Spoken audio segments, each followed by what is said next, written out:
touchdown, Canyon Lake! Holy cow! Winters fakes, pumps, up, and good. And Anderson gets in on the belly, Pete Rose style. Dad, have you been any prouder? Shot off. There's Pena on a one-timer. Oh! Back to Bowers to Volterra. He'll launch a three at the buzzer. He got it! Oh my God! Keep on going. That one is belted deep to left and way gone. Here comes Coburn for three. Got the big net. There goes Bates. Bates! Touchdown! Touchdown!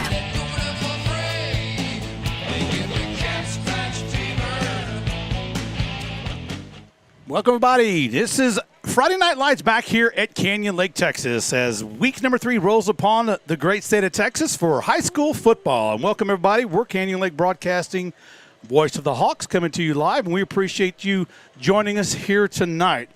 Canyon Lake Broadcasting in its 8th year. We're glad to be here supporting and getting Canyon Lake athletics out to everybody, as well as our guests tonight.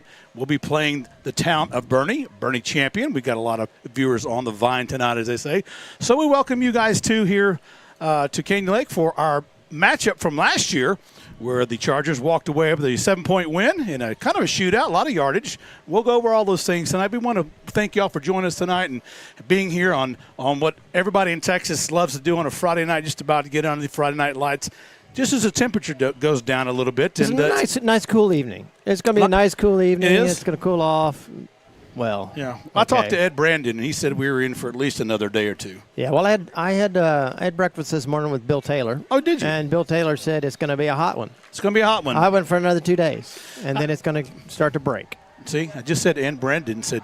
I don't know if Ed Brandon's still alive, but he said it. I'm not joking. I had breakfast morning with Bill Taylor and his brother, who works for me. So it was great. It was great. It was a good catch up. How is it up in the upper echelons of the community? I don't want to name drop or stuff like that. No, just not on the opening part of the show.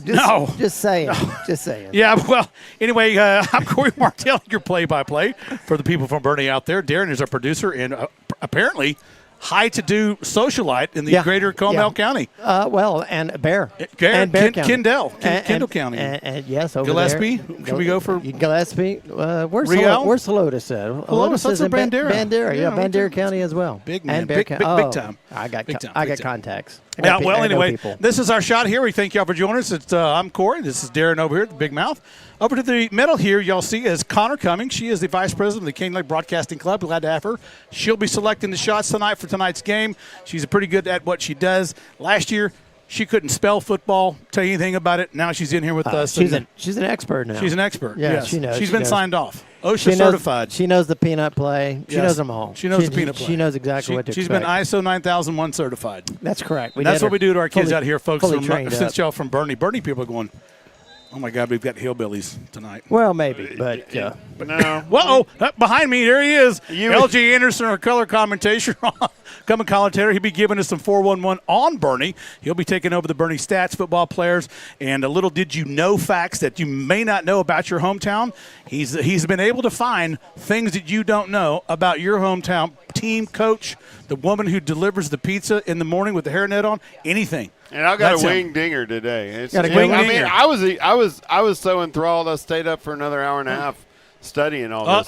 It's impressive. Well, last week he had Fredericksburg. He came up with terroir, which is the ecosystem of the soil, the loam, the climate that makes the great grapes and the great peaches. And there were 80 wineries in Fredericksburg and 40 permits to go. So that's right. You never know. This LJ Anderson, our color guy. I can even give you a little tease. So, there you go. So this week is going to be about a ancient hotel, a haunted house, and Dwight Eisenhower.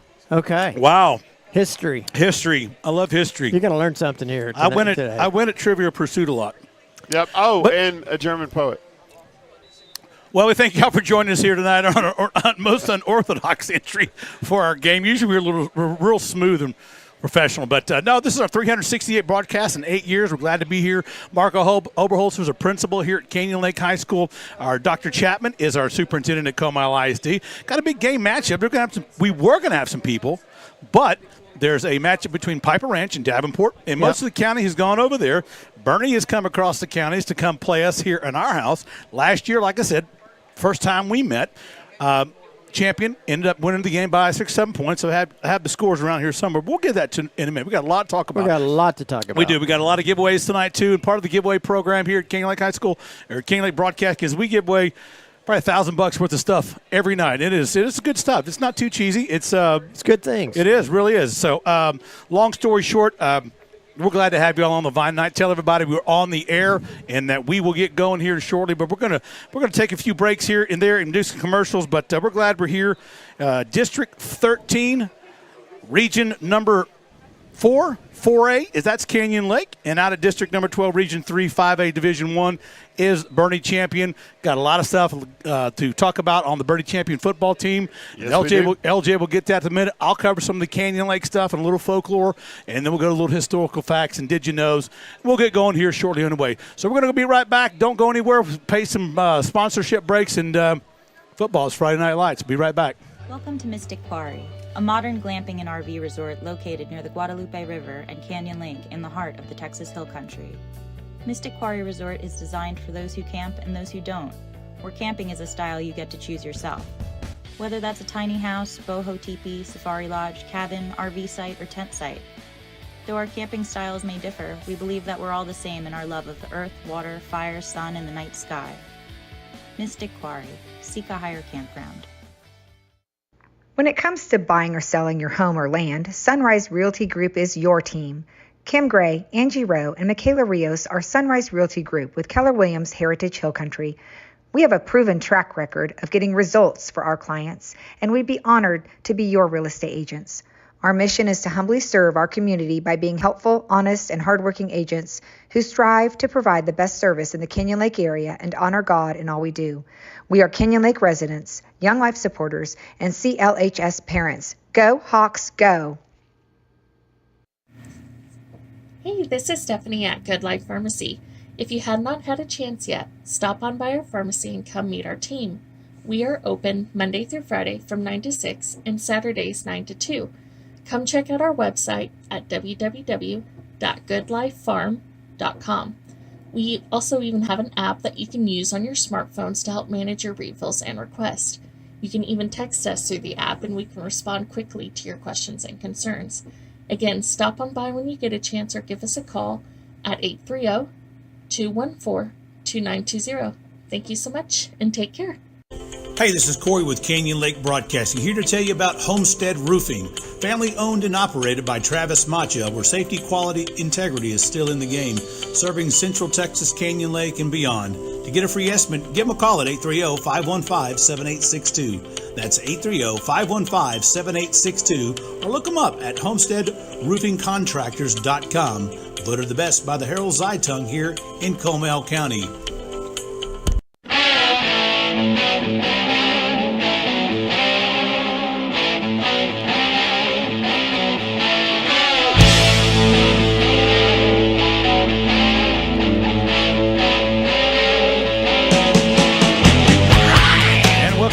Canyon Lake Broadcasting, voice of the Hawks, coming to you from Canyon Lake, Texas.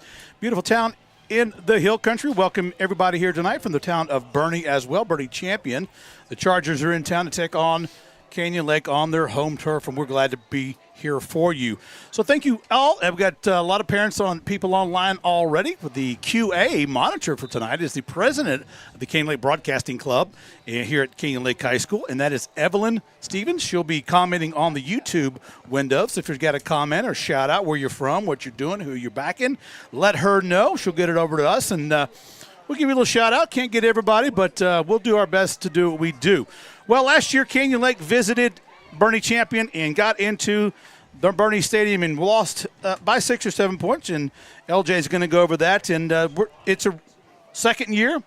Probably not going to see this team next year in our rotation, so this could be the last time these two have met. However, Canyon Lake has met Boerne Greyhounds 9 times, and Canyon Lake owes that relationship 5-4. So moving into Charger Nation, I know you got a lot to talk about on their football team, LJ. This is a good Charger football team this year, and first-year coach Blaine Ellis is taking over for his predecessor, Keith Kaiser, who he was a defensive coordinator for 10 seasons. and did a fantastic job. This is and you'll see tonight that this team is very defensive intensive, and they have a fantastic defense. They've done a really good job all season long, especially in coverage. Their secondary is extremely disciplined, does a really good job of blanketing receivers. You know, they're anchored by a lot of seniors. Boerne has 6 returning lettermen on both sides of the ball, but none the least of which, and I'll call Mulligan right here in case I mess any names up, but of the famed Goldberg family, Gage is their middle linebacker, number 99. Last year, having over 147 tackles. This guy is everywhere.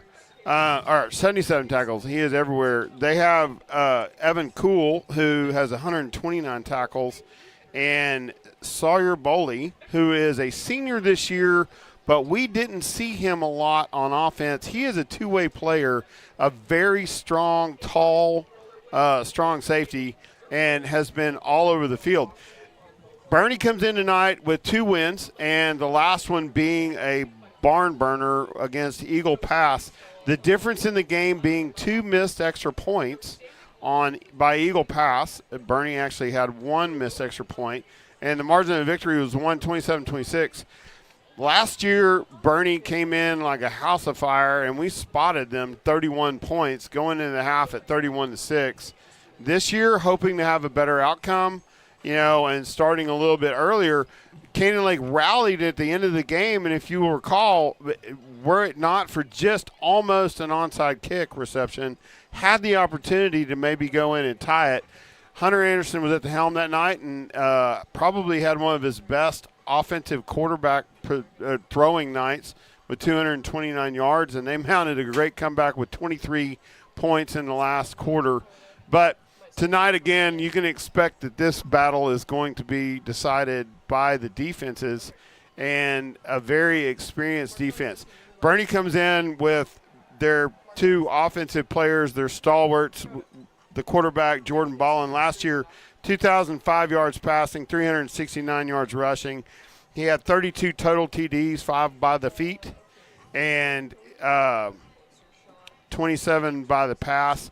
Boerne runs a spread offense, and they run it extremely well. Corey, they're extremely disciplined. There's nothing fancy here. It is not an RPO. It is not a read option. They are play-action pass, or they are definitive run, and they are definitely going to get out of the blocks early and start going at you, very, very quickly. But they run extremely crisp routes. Their route trees are not all that complex, but they will run it over and over and over and over again and distribute the ball evenly across the field. They do an exceptional job of staying disciplined. Bond, who's got the ability, not quite what we saw out of Fredericksburg last week with his feet, but is able to move out of the pocket, and he can throw on the run extremely effectively. So we have got a lot to look forward to from Boerne Champion, and how we defend this is going to be the outcome of the game. Well, you hit it right on the head. And Champion, I watched the Salado game 4 or 5 times, it seems, this week. And you're right, it was a shootout in the last couple minutes, came ahead, missed extra points. But, you said something about pass route discipline. Then you said the secondary about Champion. One of the reasons they didn't get strung out by Eagle Pass is because deflections, tackles, tip balls in the secondary, discipline. The other reason is dink and ducks, quick pass, short pass, hitting the fly. Very disciplined, very good organized team. Great coach, Coach Ellis. And I did watch that game like everybody else. And you're right, they're a very disciplined team. I didn't see a lot of hocus pocus or yazzle wazzle. It was just straight on offense that they run, and they just do it methodically. They do. And Ellis is taking a page out of Kaiser's playbook. His job is to create efficiency and be effective in what they run, not to be fancy. They don't have a lot of stunts. Their standard defense is going to be a 3-3-5, so they're running a dime package. They're going to run basically a special safety up, kind of in the linebacker position. So it would almost resemble a 3-4, but they run that guy out on slot. Now, here's the deal.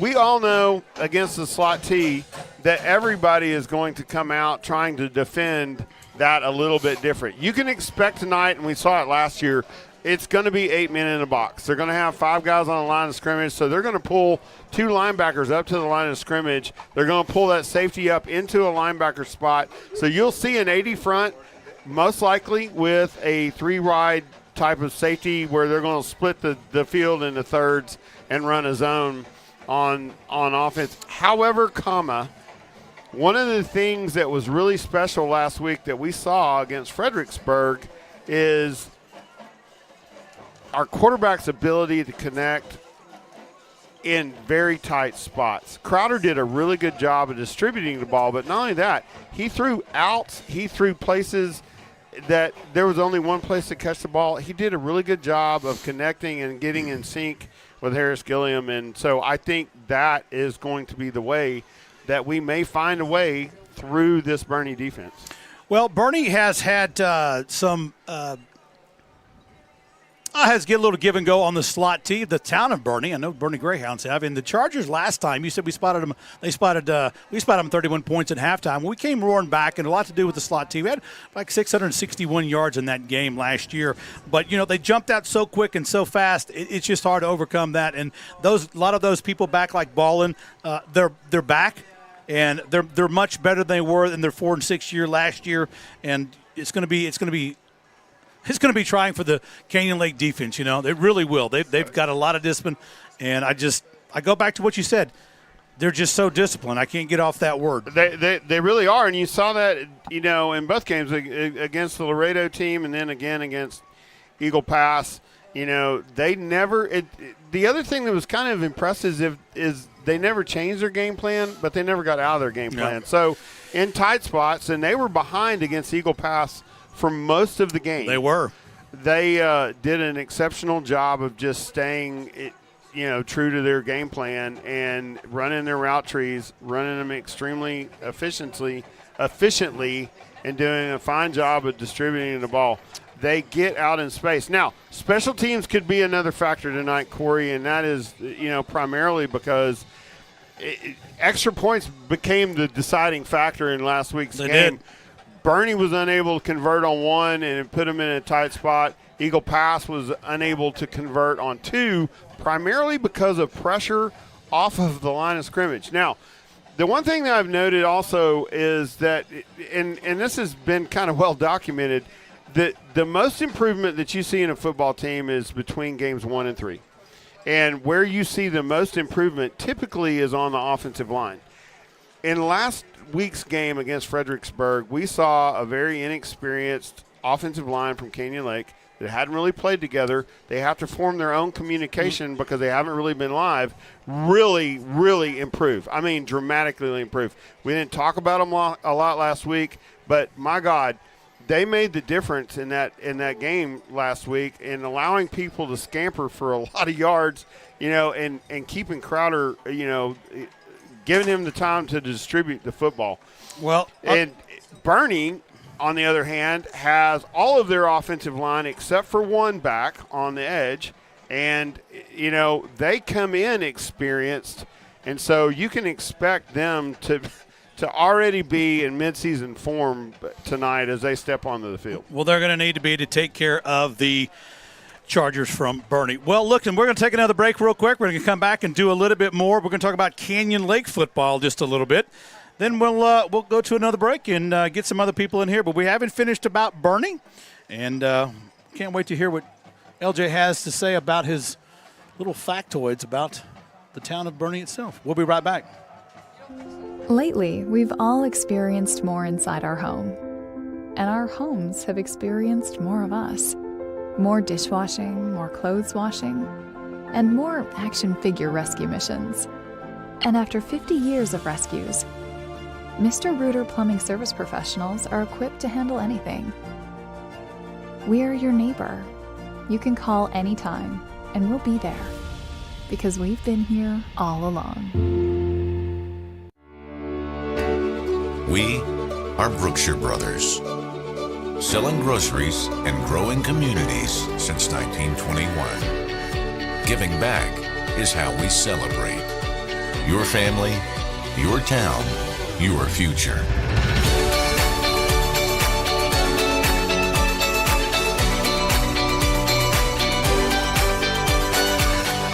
Come celebrate with us. Brookshire Brothers. Hey Hawk fans! With Comal County and surrounding areas being amongst the fastest growing areas in the country, you need a realtor you can trust. Call Steve and Chris with Berkshire Hathaway's Home Services. Steve has lived here for over 20 years and is up to date and knowledgeable about the current real estate market here in Hawk Country. From Don Johnson Company, located in Canyon Lake, Steve is ready to assist you whether in buying or selling in our local market. If you own real estate and would like a no-obligation market analysis on the current value of your property, give Steve a call at 830-832-0257. Go Hawks!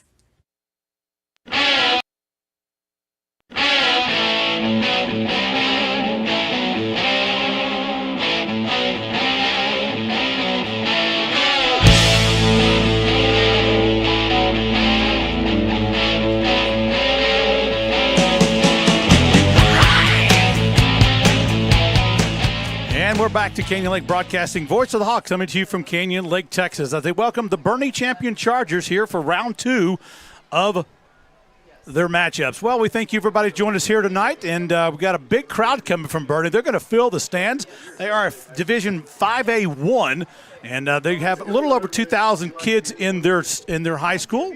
Canyon Lake's just over 1,000. It looked like, from what I could find out, they had about 344 kids try out for football this season, freshmen through varsity. Canyon Lake had about 153. So therein is the difference, about 100 players to separate us here from 4A to Division 5 1A. Well, LJ touched a lot on the Boerne football team, and we're not done with that yet. But we're going to switch over to Canyon Lake just a little bit. Going off some of the facts and stats from HilltopReporter.com, that's Don Holmes. He writes our articles. But last week, Canyon Lake racked up 632 yards and had 20 first downs, 381 yards on the rushing with 37 carries, 10 of 17 through the air for 251. I don't know. But I do know that is a record for Canyon Lake since they had the slot tee. That hasn't happened since 2012 when Monzingo was here. And so having that kind of open run offense, you touched on something that goes right into what I'm saying. They found a rhythm last week, right? They found how to work with each other, new offensive line, so they begin to gel. Anything positive in those growing first 3 games, like you said, LJ, is huge. And that win in a shootout, 53-42, was big for Canyon Lake. Give them a shot of confidence in the arm. Lots to clean up, but as you mentioned, it gave them that one thing that they started to look for. Things will begin to progress in Game 3 and Game 4 for Canyon Lake as we have a younger team. 12 sophomores on the roster for Canyon Lake, and they're against a vaulted team that's got a lot of seniors and a big depth chart for the Chargers. But Canyon Lake is moving forward this year with a first-year quarterback, Crowder. Crowder have been impressive to me personally. There were some question marks that hung, but after seeing him play 2 games, getting the ball out and in and up and over and down the line in a frozen rope, mildly impressed with the athleticism of Crowder. He is a scrambler. He can get out of the pocket. So the offense is going to do what they can do. Canyon Lake is dinged up. There's 7 people out from Canyon Lake. Missing by 3 or 4 starters. Correct me if I'm wrong. I believe so. Yeah. And we don't talk about why or what. We just know that they're not here for tonight. That's right. And key positions. So Canyon Lake's going to have a lot of people fill it in tonight, folks, that you may not have seen before. They're going to step up and try to take care of what they can do offensive and defensively. Canyon Lake moving the ball, found the rhythm last week up here at the home game against Fredericksburg. And there's a few superstars that came out of that game. Taking in consideration, Fredericksburg is a young team, and they're, I wouldn't say rebuilding. We're not either, but we're kind of in that younger essence, first-year offensive line being together for Canyon Lake, and so they're finding their rhythms. Canyon Lake has got a horse stall of backs. You're going to see tonight some of the running backs you may not have seen before, and they'll probably go both ways into the defensive side of the ball. Canyon Lake has a bunch of guys that play on both sides. I only found 2, maybe 3 players that go both ways, offensive, defense on Boerne. You want to check that, Matt? I know one that has to be Boley. Cole Rhea is the one that you're really going to see the most of. Number 22, he plays in that spy or special safety position. It has various names, but essentially it is a third safety / linebacker. And he really works in the slot, but can also be pass rush, can also drop back into coverage. Depending on what how they choose to line up in their base tonight kind of determines where he's going to line up. But he has been all over the field. The other person that you're going to see is number 15. That's Sawyer Boley. Sawyer Boley on the offense has been fantastic, and the reason is because of his size. 6'1", 195. He's extremely nimble, is able to move around the football field. He's able to get open. He's a mismatch basically every time he steps on the field. Well, they get the ball to him. So that's going to be one you're going to have to see the corners do a really good job of blanketing him. Well, you mentioned the Boley guy. He's going to be all over the field as well. And the other one is Luke Rossi, number 23. You'll see him in the backfield and in the offensive backfield as well. Canyon Lake coming off of a big game against Wimberley, a learning lesson for sure to be known. But Canyon Lake is also reloading with some of the people that you're going to hear about tonight. One of those people is going to be Carter Williams. He had 5 attempts, 200 yards rushing, 3 TDs. The other person you're going to hear about tonight, trying to make happy feet with Mr. Ballin of Champion, with Trevor Cottrell, number 21. He's got wheels on the Canyon Lake team, and he'll be coming blindside some of that time. Coach Hodges is our defensive coordinator. He's called that number plenty of times to great effect in the past games, even against Wimberley. So you're going to see him tonight as well. Trevin Cottrell. The other person we want to talk about is Reinars, defensive end, number 80. You can't ask for a more tenacious, lanky, West Texas country boy than Carson Reinars. He is all over the place. You may not think he looks like a lot, but there is no quitting that boy. No, he's a tall drink of water, Reinars is, and it looks like that he's already disadvantaged from the get-go, but his pad level, his technique, his movement off of a block has been exceptional in the first 2 games. And, even in the loss against Wimberley, he was the shining star. Bookended on the other side by Tristan Roberts. Unfortunately, Roberts unable to play tonight.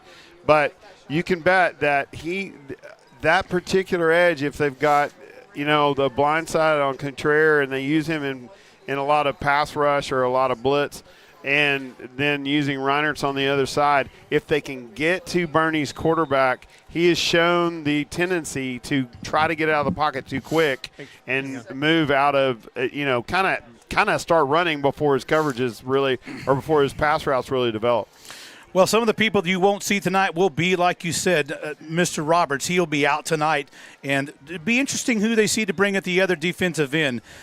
Tristan Roberts, number 9, he'll be out tonight. Number 40 is Dylan Wunderlich, middle linebacker. He'll be out tonight. Somebody that's going to step up tonight, and we've been talking about him, is going to be Eli Hammonds of Canyon Lake.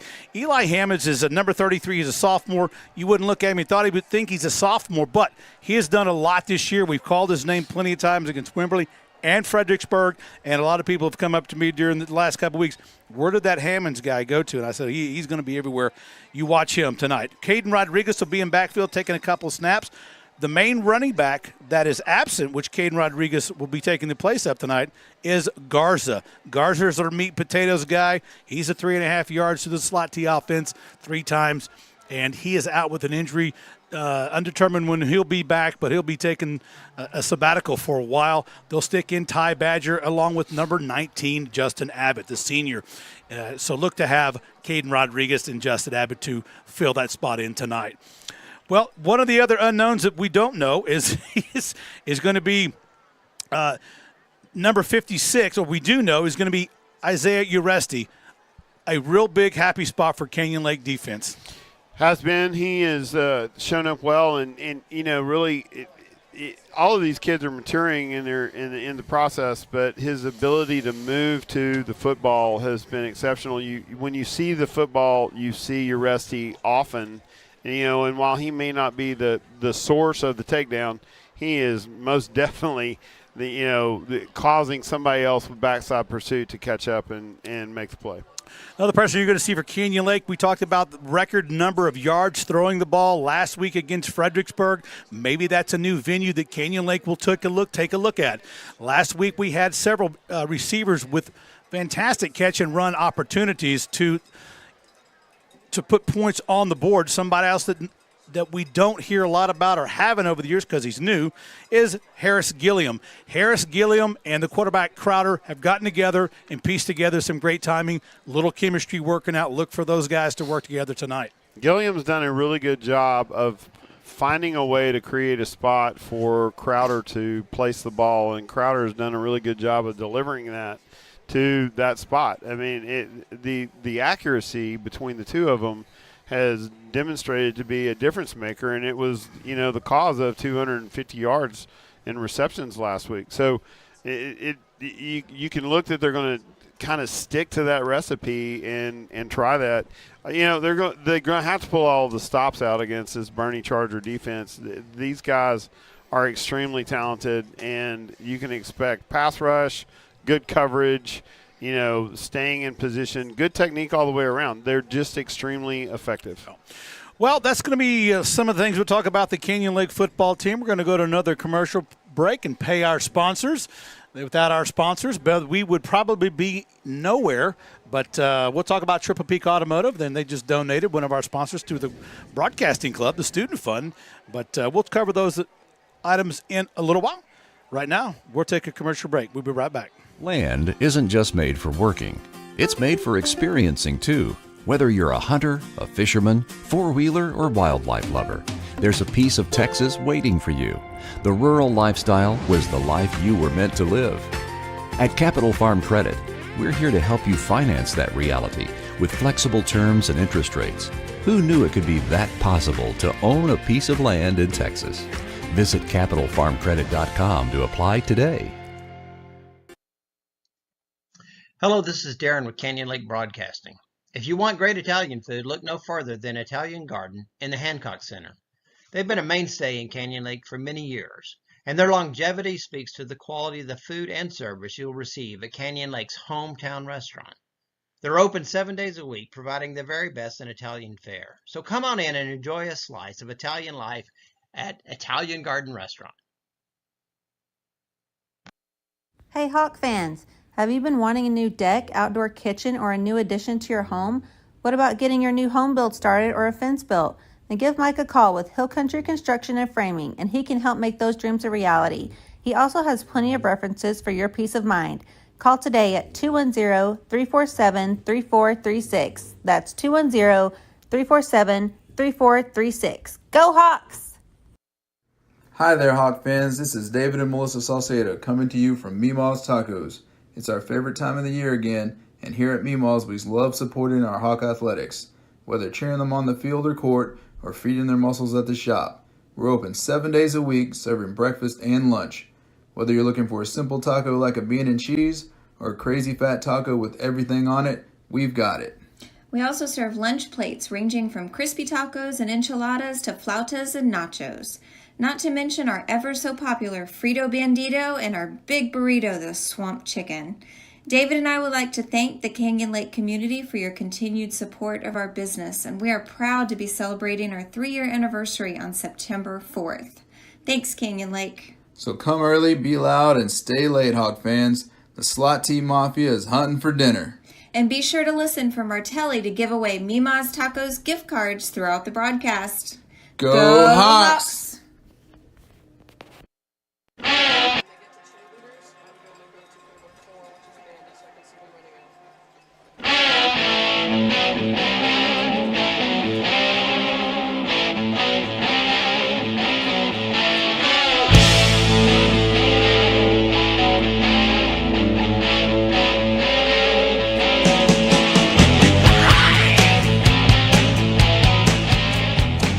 Welcome back, everybody, to Canyon Lake Broadcasting. Voice of the Hawks image from Canyon Lake, Texas. And that's a nice shot there. Got the smoking chicken, as they say. Canyon Lake Hawk in the foreground there. And the champion Charger horse back there. Is it the smoking chicken? Is it the angry chicken? Is it I the call screeching? it smoking chicken because they do the screeching smoke. chicken? Well, so back in 2014, we had the thing that shot out all that stuff, right? And so it looked like a smoking chicken. It's a long story. Forget it. We're going to digress again. But it's not 4 stories tall like this Charger is. My gosh. No, that's another $14,000. That thing is unbelievable. I mean, you got to have an FAA light on the top of that deal. Let me get my checkbook. But anyway, we thank y'all for joining us tonight. Here's going to be a good game. That shot across the valleys you see for people for Boerne. Water tower way out there. That's the town of Wimberley. We're only about 4 or 5 miles as the chicken flies. across the old Blanco River into Wimberley. That's our nemesis. For a Hawk. For a Hawk, yeah. But, Boerne has some nemesis as well. Boerne has Alamo Heights. Last time they played him was 2022, lost 21-17. And one of the other nemesis, Tivy. Last time they locked horns with the Antlers. They walked away with the win 45-20. But, we have our nemesis as well. We're 3-13 on Wimberley, so we always have somebody that always gets the best of us in just about anything. We talked about the game against Eagle Pass the other day, and Boerne Champion, they had a lot of action in there. Ballin did a great job in doing what they do, and he was all over the place. Some of the times he got a little bit of the happy feet. I've got to believe what I saw, the coaches saw, and I've got to believe that Coach Hodges, a mathematician and the defensive coordinator, has got something up his sleeve to try to keep him in those feet moving. Well, Boerne came in, after a 4-6 season last year. They're 2-5 in district. We talk about how tough our district is, but honestly, Boerne has an equally tough district, playing two teams out of our own Comel ISD with Smithson Valley and New Braunfels Canyon. So they have their work cut out for them this year as well. They're going to come in here trying to take care of business and build momentum going into their district run, against a bunch of tough teams in their district. But Canyon Lake also trying to do the same thing, trying to build and grow as they go into their district run, which is also sure to be a tough district. Well, Canyon Lake overall is 87-83, 38-38 in non-district games, or 42-33 in district games, 7-12 in playoffs. Boerne, on the other hand, is 146-74. Non-district games are 52 out of 23, and they're 79-40 in their districts. They've won 15 of 11 playoff games, and they're 70-27 at home. That'd be champion. Boerne champion. Yeah. And so, you look at those stats and say, hey, this, that, and the other. Canyon Lake does what a lot of people don't do. You can look at the schedule, but coaching here, they always go out and try to find the biggest team and some of the best teams to play non-district to get them ready for tough districts. Like you said, Boerne Champion definitely has a tough district. Canyon Lake, that goes without question. Yeah, and that proved to be a secret for success last year. Actually, absolutely. It wasn't until the East Central game that we found our stride and really started the momentum that was the run undefeated through the district. It allowed Canyon Lake to win district title last year. Went 5-0 in district, ended up 7-4, went too deep in the playoffs, and it was due to the fact that we played tough teams like this and Veterans Memorial. Exactly, and the Boerne certainly showed themselves early in the game last contest, and I would expect that they're going to remember that and come out firing early in this contest as well. Well, Ian, we're going to move on a little bit here. Now, we're going to talk about the LJ's Boerne facts and trivia that we may not know about Boerne. It's one of our part of our show that LJ is our wandering hawk reporter. He goes around trying to find things that we don't know about hill country towns and who we play. And from people from Boerne, we want to welcome y'all to our show. And you may learn a little something you didn't know about your town or whatever it is, but this is the show where we give a little shout out to the people who we play, and we all learn a little bit. LJ, what do you have for us this time? Well, I'm going to read you a passage. Uh-oh. And it's going to be the kickoff for tonight's Hawk Reporter segment. Uh-oh. Nothing is permanent but change. Nothing is constant but death. Every pulsation of the heart inflicts a wound, and life would be an endless bleeding if it were not for poetry. She secures to us what nature would deny, a golden age without rust, a spring which never fades, cloudless prosperity, and eternal youth. This passage was written by Ludwig Boerne. Oh, I thought you were going to say Jack Handy. Ludwig Boerne is the namesake for the town which is Boerne. Oh. Ludwig Boerne actually never set foot in the United States. He died in Paris in 1837. But he founded Boerne. Well, the founders were so enamored with all of his writings. He was a satirical poet and writer that they were so enamored with him that is how Boerne got its name. Now, John James and Gustav Thyssen platted Boerne in 1852. They established a post office in 1856. In 1858, there was as many as 10 cabins that were built in the western portion of Boerne. And next to that, Erastus and Sarah Reed built what was called the Reed House. Now, the Reed House has evolved over the time and is an icon in the town of Boerne. Okay. And is now known as Ye Kindle Inn. It is evolved over to I know what this Kindle place Inn. is. I'm telling you, I have Wait a minute. My interest in this was pure fascination. I know this because building. I have actually stayed there, and Holy shnikes! Yes, I have, and I've stayed there for probably over 3 weeks, week at a time for a particular conference that I was attending. And it has got a fascinating history. Right.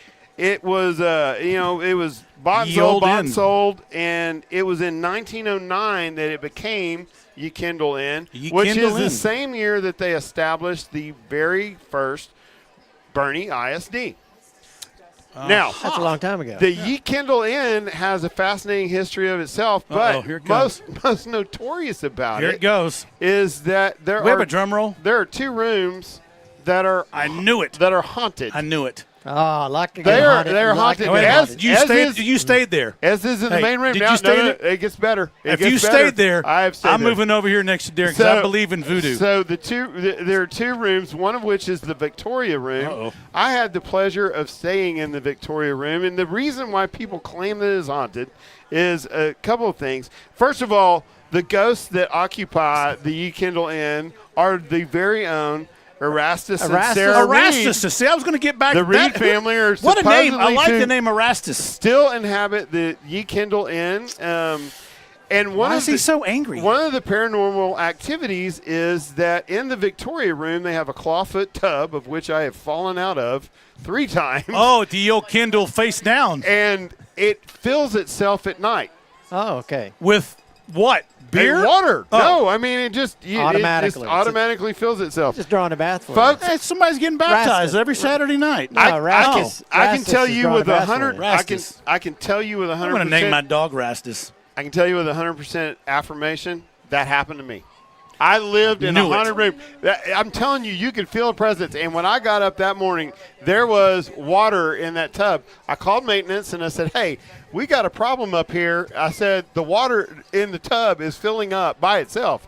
And the guy said, "Oh yeah, we have that problem all the time. Supposedly there are ghosts." And so wait a minute. Hang on. You said all this to the maintenance guy. Whoever. I did.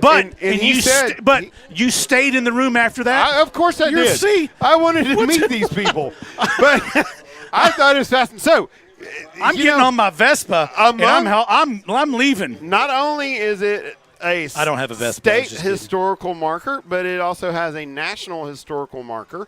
And the famous people that have stayed in Ye Kindle Inn include Jefferson Davis.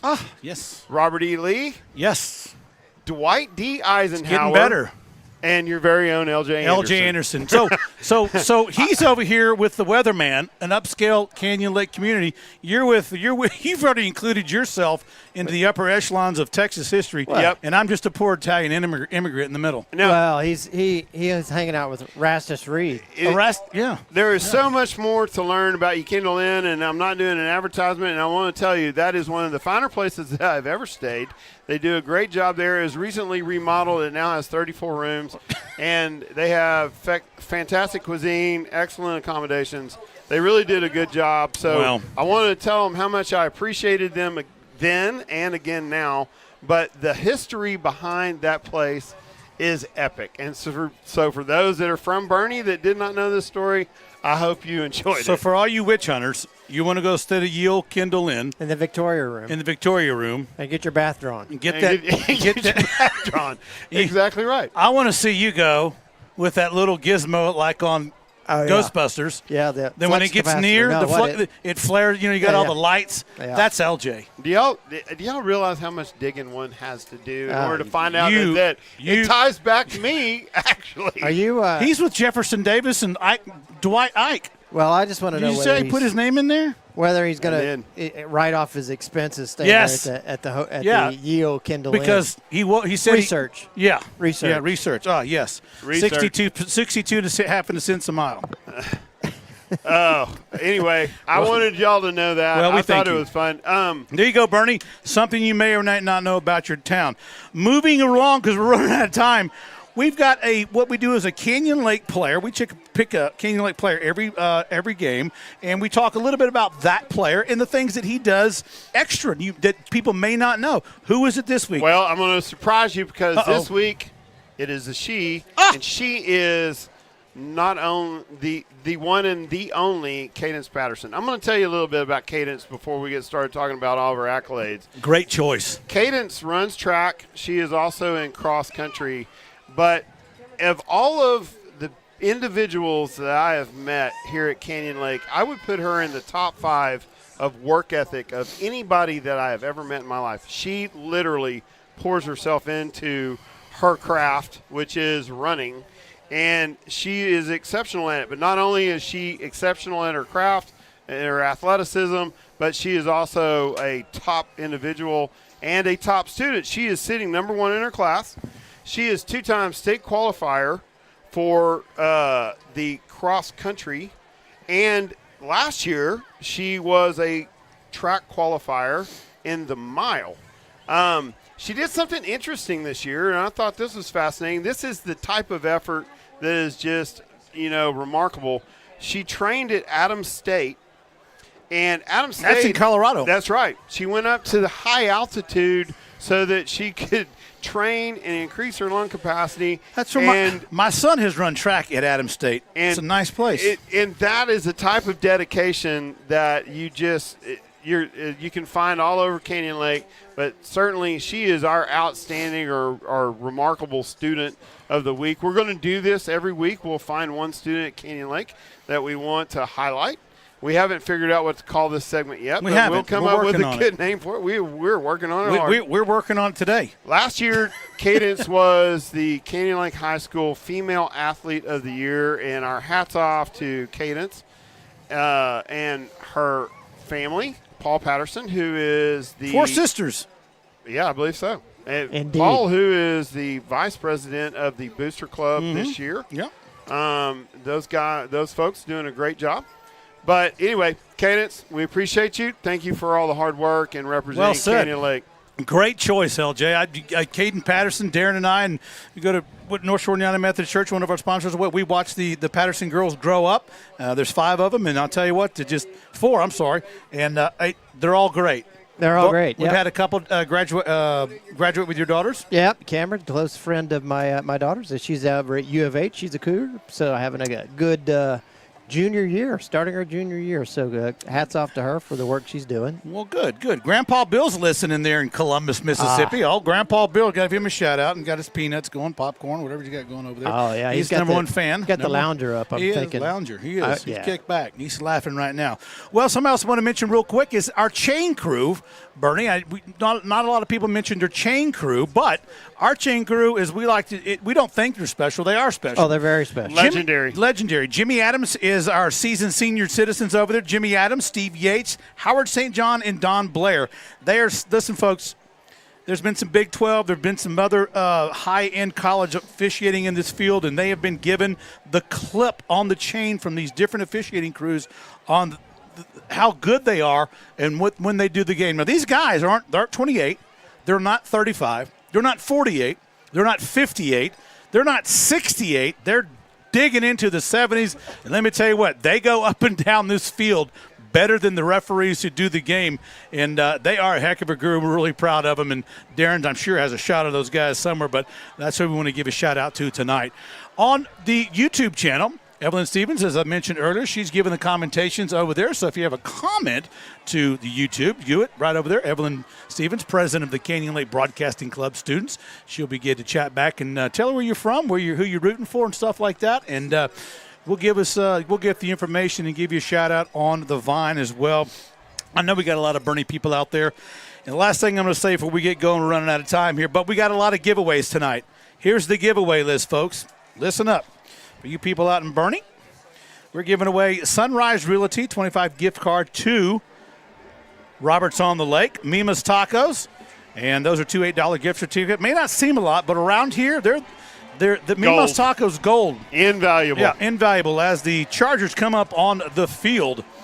And the next thing is Huth Transport, Saltgrass Steakhouse, Roadhouse Steaks, and then Canyon Lake Phone Repair also as well. Then we have a 2-night stay in Mystic Quarry glamping, if you will, into the glamping thing. And that's a picture right there of what it looks like. And there's old Brad Rose there with his wife and Debbie and Canyon Lake history people there. And he's all look at him. He's like, "Hey, this is glamping. It's glamping. Look how this hair is. This is it's very nice. That's got to be Photoshopped. Yeah, it had to be. I'm quite sure. We're giving those things away. We're giving those TPs. And then we're giving the Warthog Sharpener, which, if you saw this thing, it is a medieval-looking sharpener. I'm going to tell you what it is. The cat's meow. The greatest knife sharpener I'm telling you, I man. have ever owned. Yeah, and I've owned Truly. a lot. I spent a lot of money on knives. I have to move it out of the way in my kitchen in order to get to the mixer so I can make a protein shake every day. And I love this thing. It literally is a piece of equipment that is used in the Anderson household on a weekly basis. Very nice. Very well done. But moving forward here, we got the team Chargers on the field. A lot of Chargers in the stand. Big road trip team for the Boerne Chargers. Not far away. Probably about a 40-minute drive or whatever. We've driven it for decades. Most of my life, but I got another tidbit of information on Boerne for you here in a minute. We're going to have to put that back as the Canyon Lake Hawks get on the field. Little League night here as well, and here comes the Little League football field. Cheerleaders and athletes running behind the Hawks, another tradition we do here at Canyon Lake, and I'm sure at most stadiums as well. But there they go. They had a big game against Boerne yesterday. Somebody lost his shoe. Somebody lost his shoe. Uh-oh. Oh. Catastrophic. So, but that Little League beat Boerne last weekend. When Chase Anderson was in 7th grade, they were allowed to run onto the field. And Chase was leading the charge on the field right behind the flag, and he was flying down the field only to have stubbed his toe, do a face plant, and it was probably the most traumatic moment. Little did he know that later he would occupy this field for 4 years. Yes. And on varsity. And there would be many more of those face plants, but there was also many more successes. But it all started with the run-in 7th grade.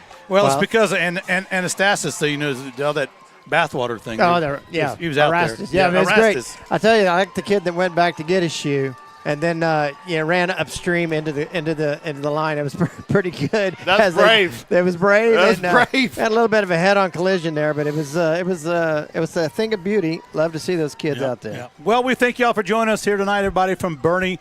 Pack stands on the side. Big band, big players, huge dance team. And Canyon Lake is also going to start off with their dance team and everybody as well. We'll be announcing the announcer here. We won't be, but announcing all of the students here in cheerleading. We got Mountain Valley, our junior high, on tonight on our Little League and ROTC. Right now, the national anthem will be sung by a hodgepodge of different athletes, trainers, ROTC, choir, which is really truly the flavor of Canyon Lake. Dance, cheer. So that's kind of how we are. Everybody's got a little foot in the door on something. Here comes the colors on the field by the JROTC, commanded by Major Garcia. First sergeant is Michael Medina. He's been here for 16 years in our colors. So the choir will get underway here. We got Darren working the boards, and we'll sit back here for our national anthem.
And well sung by the Canyon Lake student body over there, like a collage of different organizations in that choir. Although we apologize, we probably didn't get that as much as we would have liked to. They're a long way from where our mic's sat, so we apologize for that.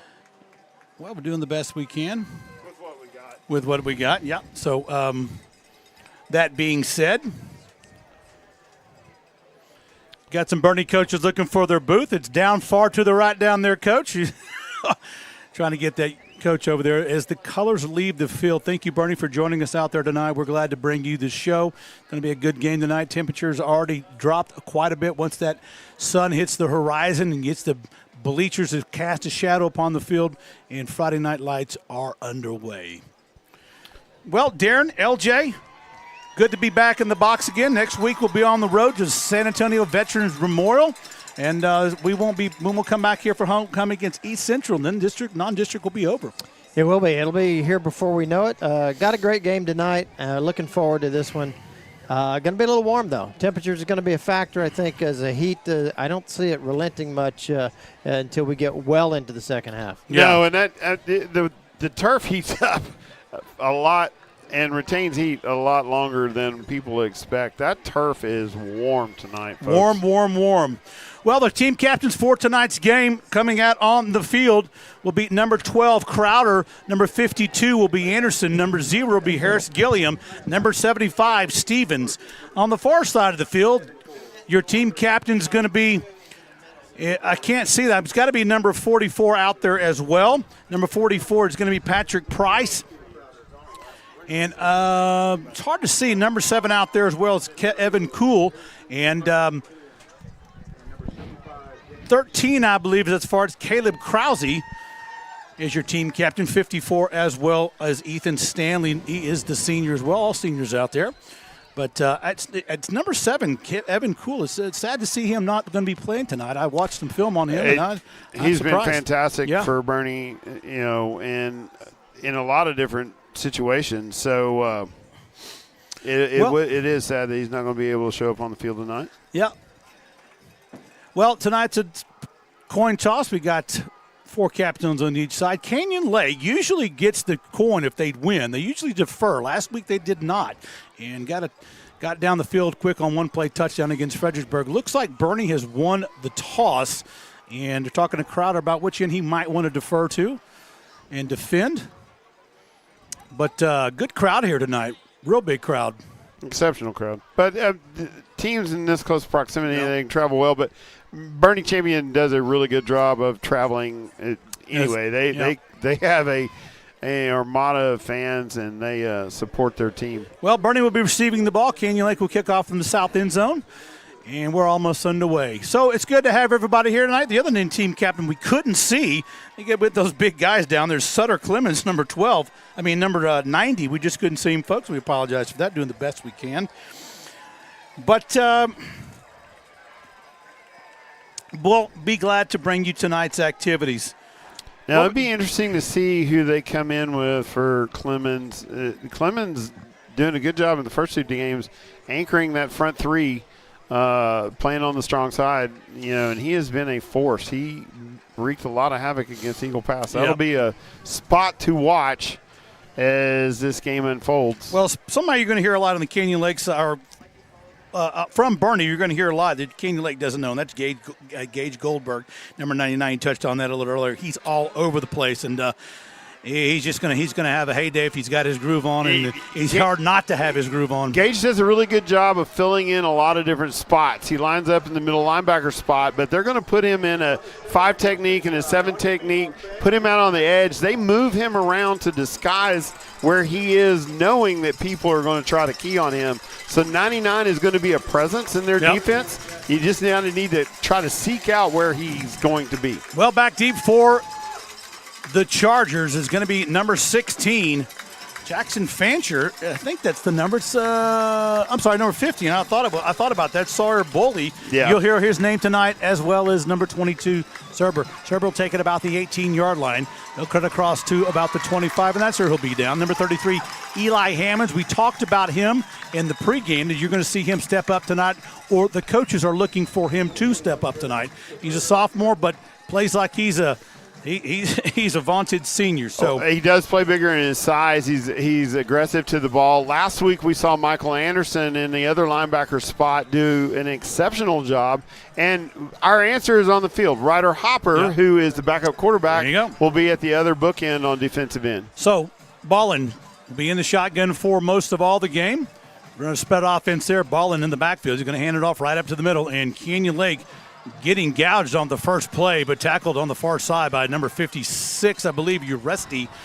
We got a flag in the backfield. So that kind of play that you see there is you're looking for different corridor and traps or blocking assignments for those types of offense. Canyon Lake sees it all the time. But what Boerne Chargers don't see, they don't see a lot of the slot T. They don't see a lot of the slot T, but they have seen a lot of film, and they got to see it a lot last year. They know how to defend it. Now, one of the things that was interesting, Canyon Lake went out of character, and they went away from the slot T a little bit, lining up in different formations. Here comes same play, different side. Big hole, and Reinar's coming around, making the tackle from defensive end.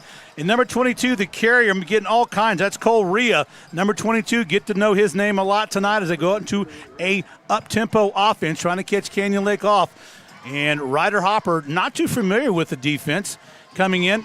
Pitch out to the right side, down the sideline, plenty of room, cross midfield. And Harris Gilliam on the tackle. And just like that, we talked about their route discipline, LJ. There they go, first down again. They line up in trips. They're going to try to clear the safety with the slot and then run 2 out routes and just try to create some space. 1st and 10. Ballin looking down. He wants a long ball, goes short. Nice pass out to number 3 on the reception. I like the way they cleared that out on the far side and came back with the ender route. Yeah, they do that. And, again, their route trees are not anything fancy, but they're consistent. They just distribute the ball to different places. That was Camel DeBerry on the reception. 1st and 10 again. Champion moving downfield, unabated. Same pitch out in the flats. Number 9's got her wheel down far side. Harris Gilliam saving the touchdown on that one, and they are just moving along. That is number 8 or 9 on the Cameron Logan or Jordan ball. That's Logan, number 9. 1st and goal for Chargers already in 4 plays. They are a juggernaut, LJ. They're quick and efficient. Ballin's going to call his own number up the middle, twist and turns, gets across the 5, and probably get down about the 4-yard line. Going to be 2nd and goal from there. Again, you're not seeing a read there. These are design plays. He's not keying on an end. He's not looking over the top to key on a safety. They're calling his number. If you see Ballin pull his own number, that's designed. If you see number 22, Rhea, that's designed. Ballin looks out, pitches to Rhea. It's going to be a touchdown. Champion. Just like that, in about 6 plays or so, if I'm can't check my math, they march down the field methodically, and they push the whole way. Base option, they do a really good job of just moving the ball to various sides of the field. Kind of staying on the left side. It looks like they were probably maybe picking on the cornerback a little bit. But now this could be interesting and could be a difference maker. The PAT has been a challenge for both teams. Yep, and it's good this time, and the extra point would be held down by Ballin, the quarterback. The extra point is good by number 88, and that is going to be Nathan Bell. Yeah, Corey, it's like we described it, methodical, precise, efficient, methodical. They move the ball down the field, just running a base offense, but running very effectively. Quick to the ball, wouldn't let Canyon Lake get settled on their laurels. Well, we welcome everybody tonight here. Canyon Lake Broadcasting, Voice of the Hawks, the 368 broadcasts of our 8-year career here. Glad to have it on. Canyon Lake Broadcasting Club students running the cameras outside, running some of the production here with Connor. She's giving you the shots. Evelyn's on YouTube over there in the chat log box if you want to give her a shout out. And the rest of the students are on the field. And we're the only entity in Canyon Lake, Comal ISD that does what we do. We actually pay our students a little bit, and they learn to do what we do. It is an educational process. And then they get paid and get some community service hours as well. It's a turnkey operation, and I'm not going to be staying anywhere near that hotel that you talked about earlier. Not happening. Brother, it's fantastic. I'm not going. The food's fantastic. The service is fantastic. So's the haunting. Back Deep is going to be. They're friendly. They didn't try to do anything. They just ran my bathwater. I got you. Back Deep is it's going to be fair cut by Williams. He'll get it to 25 as Williams back there with Harris Gilliam. Well, Canyon Lake slot T offense, which was opened up hugely last week on the biggest passing venue we've had in probably 13 years at Canyon Lake, because we're ball control offense, run offense. Canyon Lake will come up and take their time. Canyon Lake has a new offensive line. This is the first year they've all been together. Not that they haven't been on varsity, but it's the first time they've been together at one time. So we'll see what Canyon Lake does. Great defense here by the Chargers. It's going to be Rodriguez. Rodriguez cuts inside, and that's what you want if you're slot T out to the 35 yards. It'll be 2nd down and 5. Yeah, number 54 on pursuit. That is Elia Stanley, a senior defensive lineman. Notice we talked about it. Their base defense is a 3-3-5. Look at what they're lined up in, Corey. It is an 8-man front. They're playing 2 high safeties. They're keeping 1 guy on the corner with the wideout. Yes, they are. They're going to give him 4 yards. I thought he made it to the 5, but it will take 2nd down and 6. Shotgun. And everybody's moving in different directions, but nobody snapped the ball. And you just got to be sweltering hot under the collar if you're Coach Green, our offensive coordinator. You got a great play called, and you just can't get it, and you had plenty of time to give it back to the huddle. Nothing more frustrating than that for a coach, I don't think. Yeah, and the complexion of play is much different when you're 2nd and 11 in this particular offense than when you're 2nd and 6. Well, it's going to be 2nd down and 9. Crowder rolls out, has a man, and throws it right to him. Interception picked off, and he threw that right to him. I got to believe that was a wrong pattern because Rodriguez just didn't break to the ball, and number 24 stepped into it, Tony Graves, and that was the end of that. So you have a mess up on your play. You try to reconfigure. You get back. You maybe throw off some different items in that huddle when you're trying to get it back together. You lose 5 yards, and these are things that can happen. Rolling out to his strong side, Crowder makes the attempt. And, interestingly enough, last week when they rolled him out over to his left shoulder and he had to pivot in order to make that pass, he was much more accurate. 1st and 10 at the 19-yard line of Canyon Lake. Ballin looks, pump fakes, and he gets hit right in the face. Eli Hammonds, we just talked about him, ate his lunch. Yeah, excellent pursuit by Hammonds just then, able to come up strong. Folks at Boerne, I'll call a mulligan around here. If we happen to get a name wrong, our apologies. Yeah. We're continuing to learn the roster here. 2nd down and 16. And I promise you, that's going to be a drop in the bucket for this offense.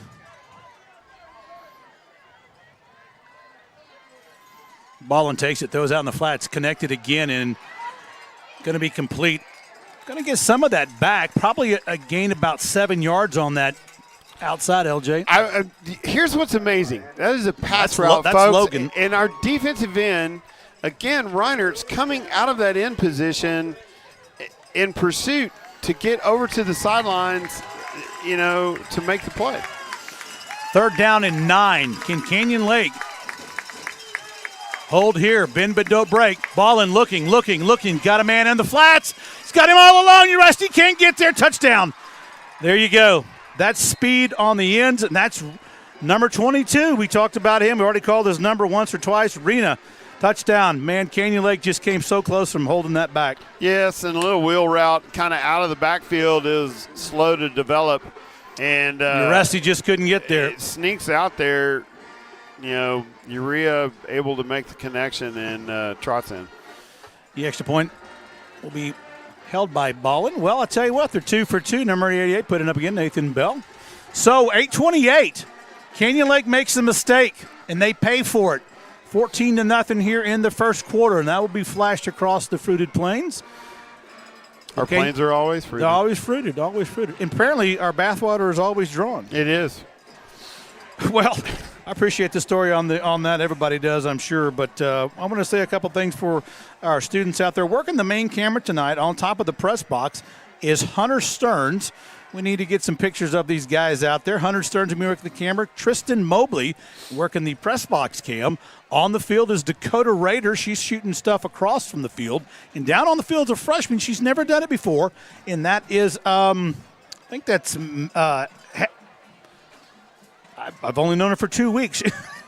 Maddie out there, she's doing the other field shot as well. These are young kids getting it done, and we do the best we can to coach them up, to show different techniques, to do these shots. But at the end of the day, the students are running the show here on this end. It's just people like Darren, LJ, and I with big mouths. We get to talk. Big mouth with the microphone. I don't mind it. I'm telling you. High kick's going to be fair catched. About the 20-yard line, dropping it. Well, he fair caught it, but he lost it, and I think that was Crowder. Why is Abbott? It was Abbott, I believe. Wise decision by Carter just then to take the ball and take a knee and not create an even worse situation. Yep. Field position, I think, is going to weigh heavily in this game, and regrettably,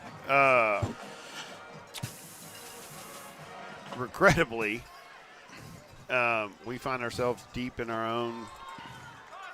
We do. 8:28 going to be 1st and 10. I'm sure they spot the ball after that fair catch bobble.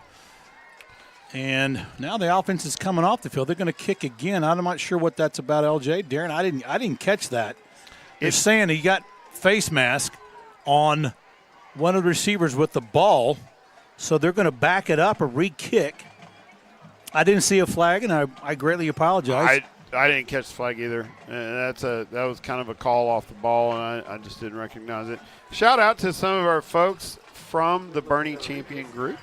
My good friend Mike Perkins, who I worked with for a long, long time, quality family, quality individual.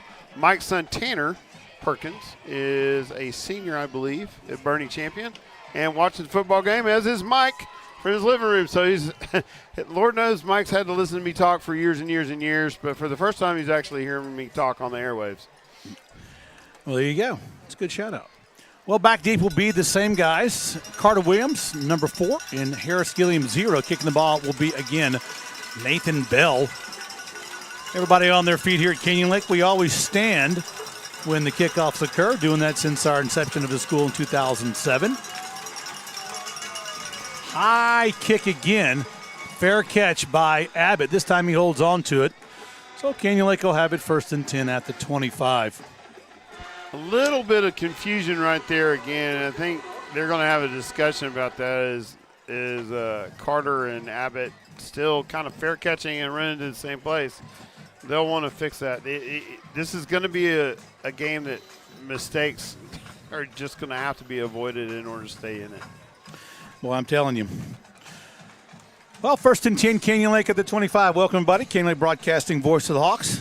Having a season underway. Dive play. It's a power and Abbott, the guy who just caught the fair catch. He'll muscle his way. And that is a good game for the slot T offense. 7 yards. It'll be 2nd down and 3. And that's exactly the type of offense that you're looking for. Abbott on the scamper, and he does a good job of getting to the line of scrimmage quickly and able to break through an aggressive front line of Boerne Champion. You're exactly right. In comes Van Ostal. Van Ostal is our kicker, but he's talented enough to come in to do a lot of flex receivers. Swing man. Yep. Crowder up to the line, inside trap, and they ran into a whole plethora of white jerseys down there. I couldn't see who picked it up. I think number 33 was the ringleader on that. And that's number 33 Karbowski. And number 61, Jack Burkhart, who is also a stalwart on the line of scrimmage. We saw him last year, and he anchors that edge. 3rd down and 3. Canyon Lake is ill-prepared to go into a 4th down situation to give that offense back the ball. I can tell you that. In comes Harris Gilliam. We'll see what offensive coordinator Bill Green will have up his sleeve here. Stevens, number 75, the center. Canyon Lake first to the line. Inside trap play, and didn't get anywhere. He's going to be short of the 1st down, maybe back to the line of scrimmage. They pinched in, and they knew the inside trap was going.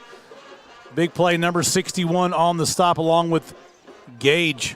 Look, Goldberg. When you see linemen that are downfield, you kind of have the belief that there was probably some missed blocking assignments on that, and there were 3 white jerseys came in untouched. Don't disagree with you. Sawyer Bowley out there to receive the kickoff back at the 25.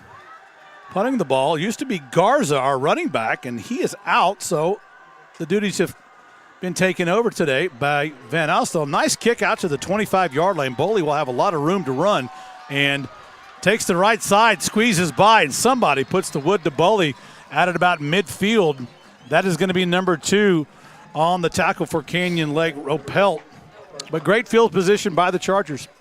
Boley's athleticism is going to show up and manifest itself in many different situations tonight.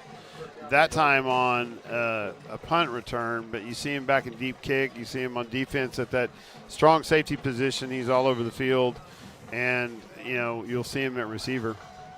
A lot of speed and discipline on the far side of the field. In the backfield is going to be Ballin in number 22. He'll be back there most of the night, and that's Rhea. Rhea up the middle. Canyon Lake with the pressure coming in, and going to get about a yard out of that one. Applying the pressure is Eli Hammonds, number 33, LJ. Again, Eli Hammonds at the point of attack, and he's at the mesh point, so he creates havoc. Michael Anderson able to come up behind that, along with several other Hawks, and seal the deal. 2nd 9. Ball and look to the left side. Got a man in the opening and a little bit high. A little pressure that time coming from Anderson. May have had something to do with him in his release. It does, and we talked about that before. For Ballin to deliver the ball, he can't have a lot of pressure. He's kind of set his feet, and sometimes he doesn't do that, leaving the ball high that time. 3rd down, audible at the line from Coach Ellis to Ballin, changing the plays up a little bit. Look for Contreras for a rush here. 3rd and 8, delayed rush. Contreras coming in. Contreras got him. There he is. And Trevor Contreras, we talked about him, folks, at the beginning. Say, watch out for this guy. And there he is. Delayed blitz that time by Contreras, and he came in like a missile. Ballin on his blind side, never felt it, and he got torpedoed. There he is. Ballin never saw him coming. That is as good a technique as you can see. I like the delayed blitz call just then. They don't pick it up immediately. 4th down. Nice kick. High spiraling, waving around, caught by Williams, number 4. And that is your quarterback, Ballin. Multi-talented athlete. Nice kick. Yeah, nice kick. Carter again taking the safe play, and rightfully so. Carter fearless in that backfield whenever he's in deep receipt. He will stand in there and catch the football with a lot of pressure around him. That is a Monday afternoon hit. 1st and 10, Canyon Lake down by 14, 5:05 to go here in the first. We had a clock cam. I don't know if it's up. Here comes a fast, tight slot T offense, inside trap, and it's going to result in a flag, and that flag came flying in from the umpire. No gain on the play. I didn't see it in the mess of body. 61 on the tackle and making things happen once again. Again, that's Burkhart. Yeah, a sign of good sportsmanship just in by Burkhart, who is in hot pursuit, smothers holding against Canyon Lake on the play, but stays there to pick the man up. Nice demonstration. There's our cam. We do have a clock cam. I was wrong. Yeah, it's in the corner. It's well placed in the corner. Wasn't doubting Darren's ability. You know, he's over there. Come on, Corey. Never doubt Darren. There's so many. This looks like the Starship Enterprise over here. I can't tell what's what sometimes. Nobody ever questioned Spock. We don't know. We might not ever get the shot right, but my gosh, we got stuff happening. 1st down and 20 for Canyon Lake. Crowder is going to look in the flats. Has Gilliam Harris. He's going to do a little sidestep, but man, I'll tell you what, they tackle well as anybody, and that's on the side number 12. And I like the way he wraps up. That's Josh Heyerholzer. And they go after the legs. If you look at that Eagle pass game, that was a huge factor. Yeah, they never hit up high. Against the last punt, they did a really good job. They showed discipline. It's keeping the receiver in front of you and knowing that you have the ability to make that play that I think is most impressive. Boerne does a really good job of positioning themselves in a spot where the receiver cannot do the most damage. Crowder motion. It's going to be a jet sweep to number 4. Carter Williams down the 35, and he's going to be pushed down around the 40-yard line. Nice sweep by Carter Williams. It'll be 1st down Canyon Lake at about the, let's see, you put that thing down.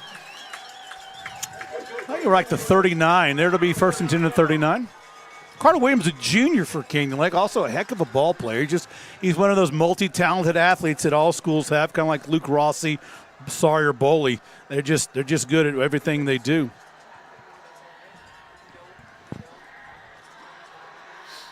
Still in the first quarter here. Canyon Lake looking to put a drive together for the first time so far.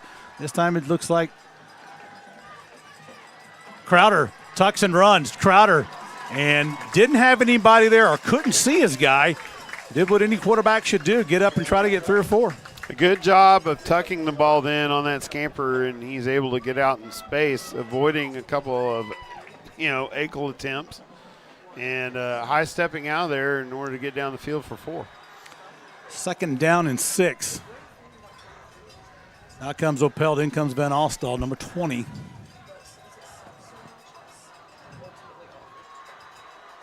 Going to be a backside trap to number 25, and he's going to get maybe a yard, and the linebackers are filling that spot. And, we didn't say haven't talked about Patrick Price, but he just looks like the prototypical linebacker. Yeah, he does. Again, a little backside pursuit then, able to come up strong. They get up into the line of scrimmage and then flatten out, recognize the read, and then come down the line in order to make the play. That's Caden Lewis on the carry for Canyon Lake. In comes Harris Gilliam. Canyon Lake looking to get this ball past midfield. You got to get to the 49 as a line of gain. Split out wide is Harris and Williams. Rolling down, he's got a man open. It's going to be caught. Nice job and throw to Williams. Good job of delivering the football just then by Crowder. Carter able to get out there on the edge and get some distance between him and that corner. And, again, Crowder able to distribute the ball in a spot where only it could go in order to make the reception. First and 10 across midfield at the 47-yard line of Champion. Got some friends out in Champion. Actually, the town of Bertie. If you can believe that. Split out twins to the left, one up to the right. Crowder's going to roll out. It's going to roll out. It's got pressure. And, boy, I'll tell you, they pulled the same thing Canyon Lake did. Sent their linebackers a flying number. Patrick Price and number 33, his cohort, Karbrowski. Yeah, Crowder saw the pressure. You'd like to see him get the ball out of his hand as he saw it coming. Unlike the blitz against Ballin, who never saw it coming. You'd like to see him get it out of his hand there. Canyon Lake gets a little bit forward and gets a little bit back. In comes Cotrera, number 21. In comes Williams. It's going to be second down and 20. But you're right, Darren. I think he saw it coming. He just couldn't pull the trigger. Uh-oh. And we got laundry everywhere. We'll see who this is going to be against.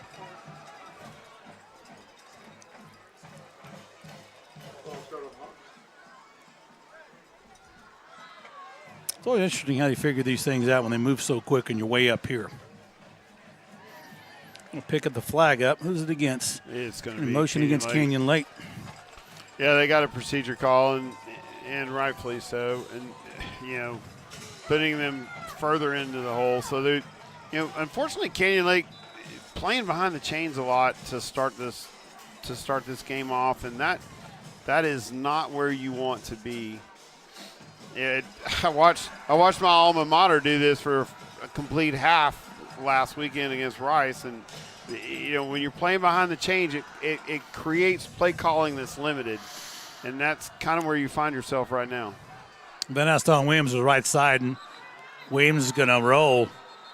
And play called timeout before they got underway by Bill Green, is the offensive coordinator. Coach Charlie Drummond, his 16th year out here, and he was one of the original coaches that came over to start the school in 2007. The other one is Coach Pena. He's our head of our athletic trainer. He's the other person out there that's been here from the get-go.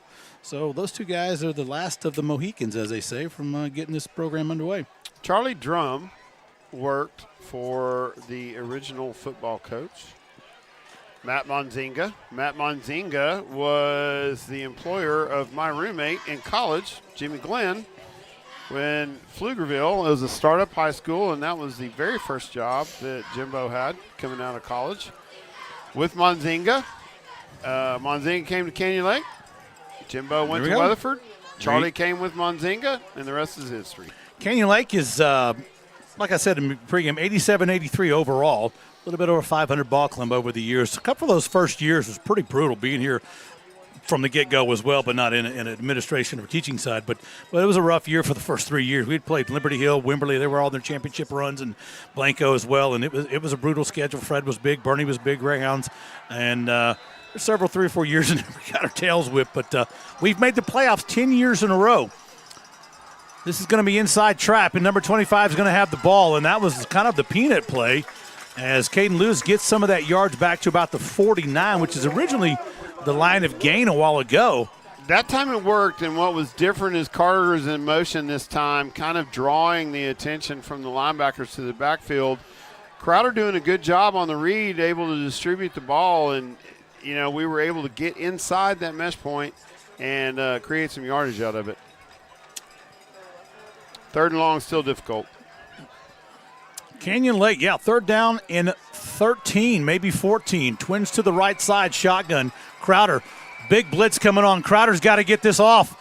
And I'll tell you, Williams slipped right at the yard marker and lost his footing and couldn't get back up on his horse to get that one, but it would have been a nice play. I tell you what, Patrick Price is coming in like a missile. Oh. If you can see the block by Abbott, that is disciplined blocking by the running back, and he did a good job of getting out there protecting his quarterback. Crowder able to distribute the ball.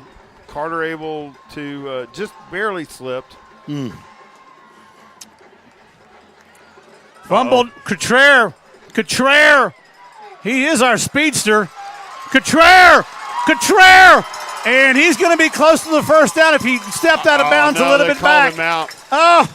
They called him out of bounds on the edge. He was just a little off balance and made a side step. That'd have been the spark Canyon Lake would have needed. What an excellent job, athleticism by Cottrell just then. Cottrell's probably the fastest or one of the 2 fastest people on Canyon Lake. And you've got to be running a 4.3 or 4.41 somewhere to get away from him.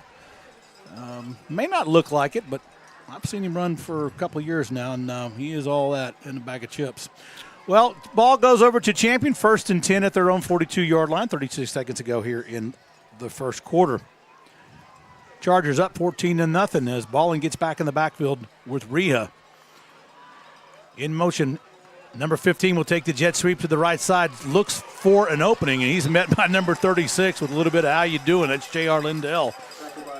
Man, that is an exceptional Sawyer play. Boley. Man, he's fast. 2nd down in about 5, maybe 6. We'll call it 2nd and 5. Twins left, right. Boley in the backfield. Gives it the ball and out in the flats.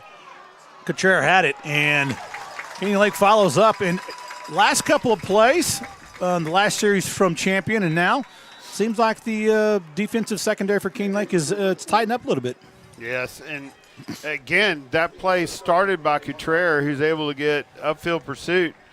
And Lindell able to catch up with him once he trips up Boley and clean up the play for a short gain. Well, we thank you all for joining us here tonight. Darren's producing the show with Canyon Lake Broadcasting Club students, and they're out there somewhere. But we've got some giveaways at halftime we need to make you all aware of. Again, we're going to have about 1, 2, 3, 4, 5, 6, 7, 8, 9 things to give away tonight. So we'll teach you how to do that when the giveaways go. About a total of $950 worth of gifts and prizes for tonight from our sponsors without them. One of the sponsors is Triple Peak Automotive, Darren, in LJ. They sent a check in today. It's over here in my equipment. $500 donation. $500 donation to the Broadcasting Club. That's awesome. That's fabulous. Thank you for Roddy Sales over there. Yep. Triple Peak Auto does a great job. Worked on my car, your car, LJ's car. Yep. Several of the teachers out here. Family owned and veteran, proud and tried and true operated. He said, hey, he's been blessed and he wanted to bless some others. That's, he did. That was his mantra last week. We appreciate him. Absolutely. Well, big 3rd down here for Canyon Lake if they could get another stop. Their offense starting to click a little bit, but trying to stop the Chargers is I like trying to stop leaky faucet with a fork.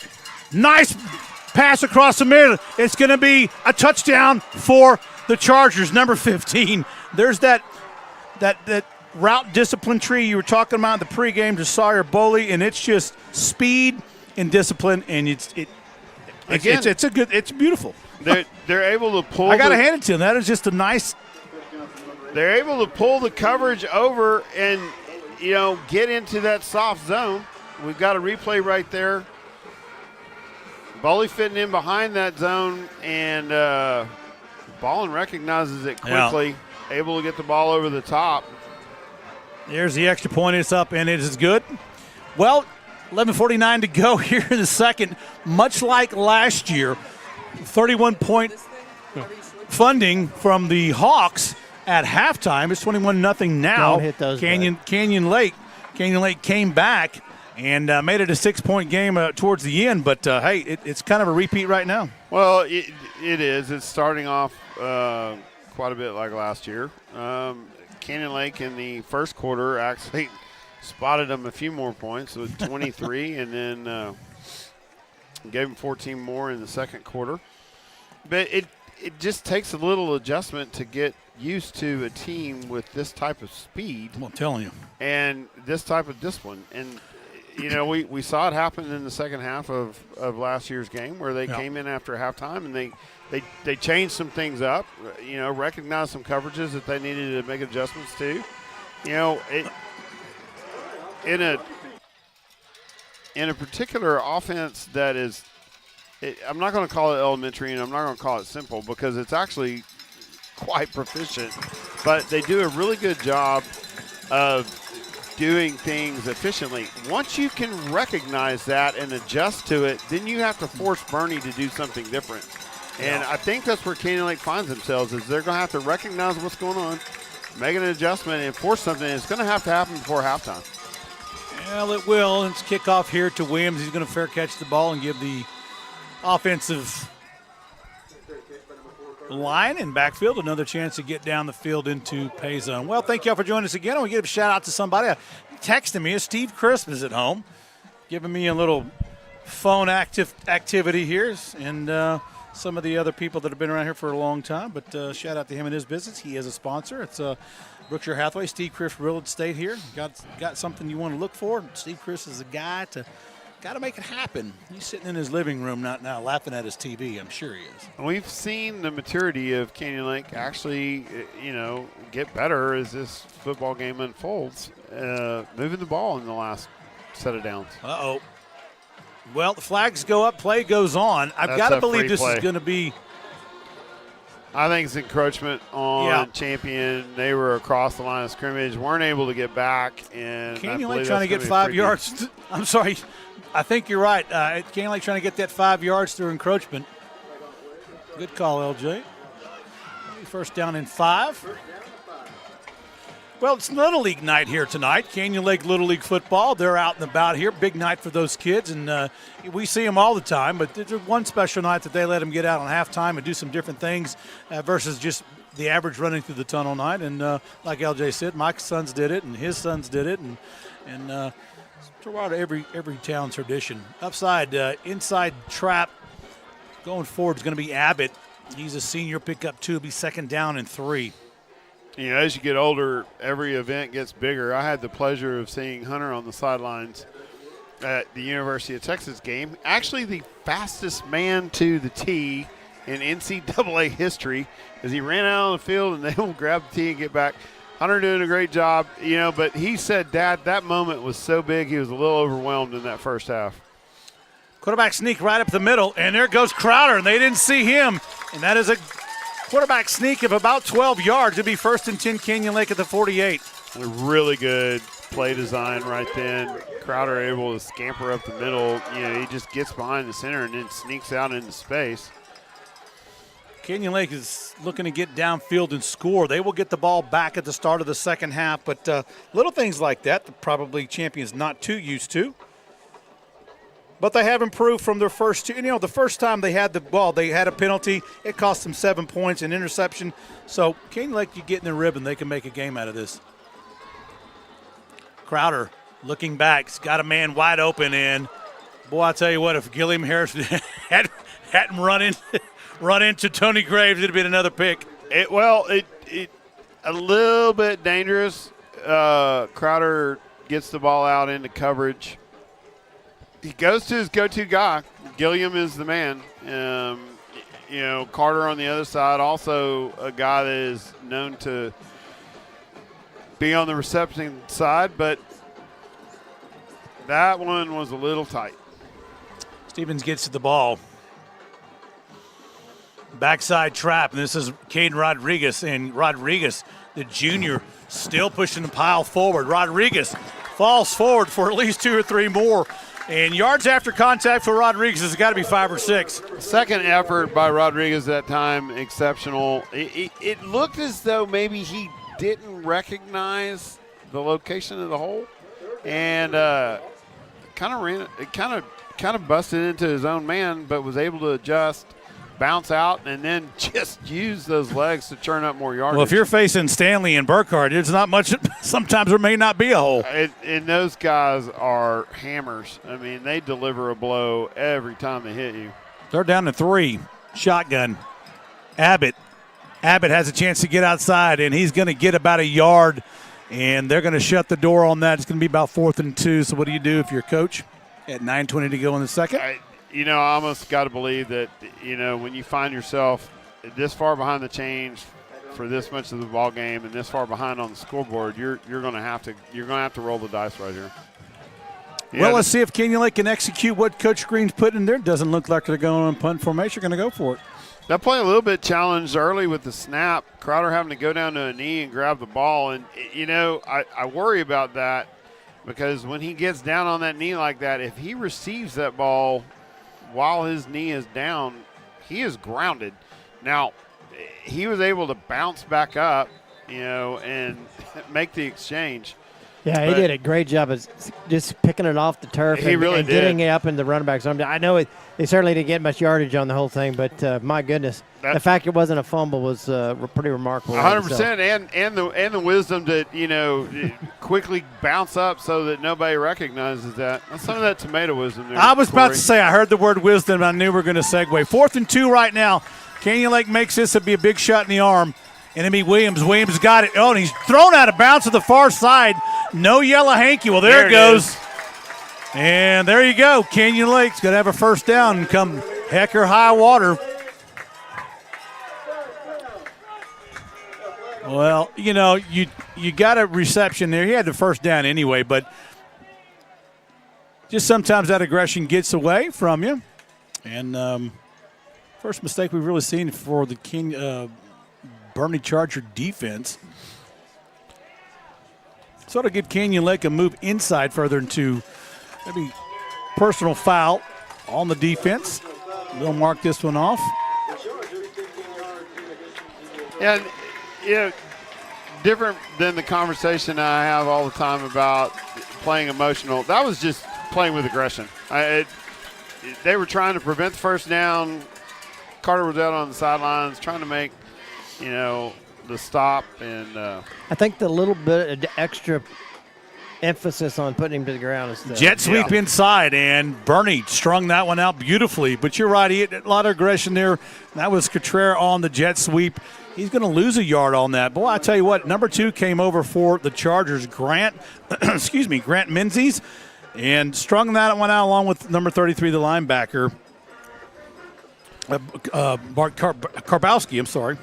Yeah, Menzies technically playing in that linebacker slot, although it's hard to discern whenever you're pulling a safety up. You essentially have 4 down linemen, or 3 down linemen and 5 linebackers, but everybody's in the box. Split it wide to the left. The top of your screen is Van Ostal. It's going to be Rodriguez. Rodriguez on the big left side is going to give a stiff arm, cuts a back cross, and gets across the 20-yard line. What a move by Rodriguez in a block by number 79 Poole for Canyon Lake. Excellent job, and that stiff arm was a thing of beauty for those that watched last season and harken back to the Elijah Johnson days, who depended on the stiff arm. Rodriguez pulls that one out of his bag and uses it effectively in order to gain more yardage. I don't know if Elijah Johnson was a stiff arm. It was more like some drill stem. It literally was getting hit with it too before. Oh. Yeah, they're down in 3, long 3, and there goes flags and people moving, and it looks like a calf scramble down there. So we're going to sort this one out, or at least the referees will. It's going to be a dead ball. I again believe that that's going to be encroachment on Champion. We'll see how they sort this out. Yeah, I think they jumped into the neutral zone. He lost the snap altogether, but I think it's going to be should go against Champion, as you said. There we go, referees tonight. Don't have the information from our referees tonight, but it's we had it, and so that's going to go against Champion. Encroachment again. You're right, guys. We usually have the names of the referees. I don't know if they're from what Tasso. Probably out of, I would guess, San Antonio. Yeah, COVID kind of made fruit basket turnover out of where the referees originate from. They were pulling them from all over places. And last year we had all of our games were at 7 o'clock. They moved them back to 7:30. Primarily because of the distance that the referees have to travel.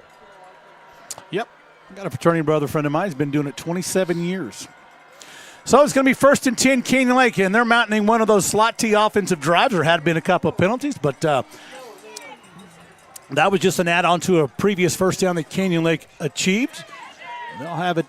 Oh, there's a flag goes up in the air. Far side of the field. This one came from the line judge and missed. Coach walked away from. But we got an issue with the clock. The clock is not is flashing over there, and they're trying to reset it. So I know there was part of that was going on. Is like, we got a sideline infraction. Yeah, that's what I'm saying. There's a sideline that goes against the Chargers, and that came from a coach on the sideline. Now, honestly, I saw the clock flashing, and I thought he threw the flag to gain the attention of the back judge and the referee. You may be right, but he came up throwing that flag, and as soon as that flag went up, one of the coaches ran off. Well, it was an infraction, no doubt about it. Clock is set. Canyon Lake's got the ball up to the right side, and Canyon Lake touchdown. The man who would not be denied.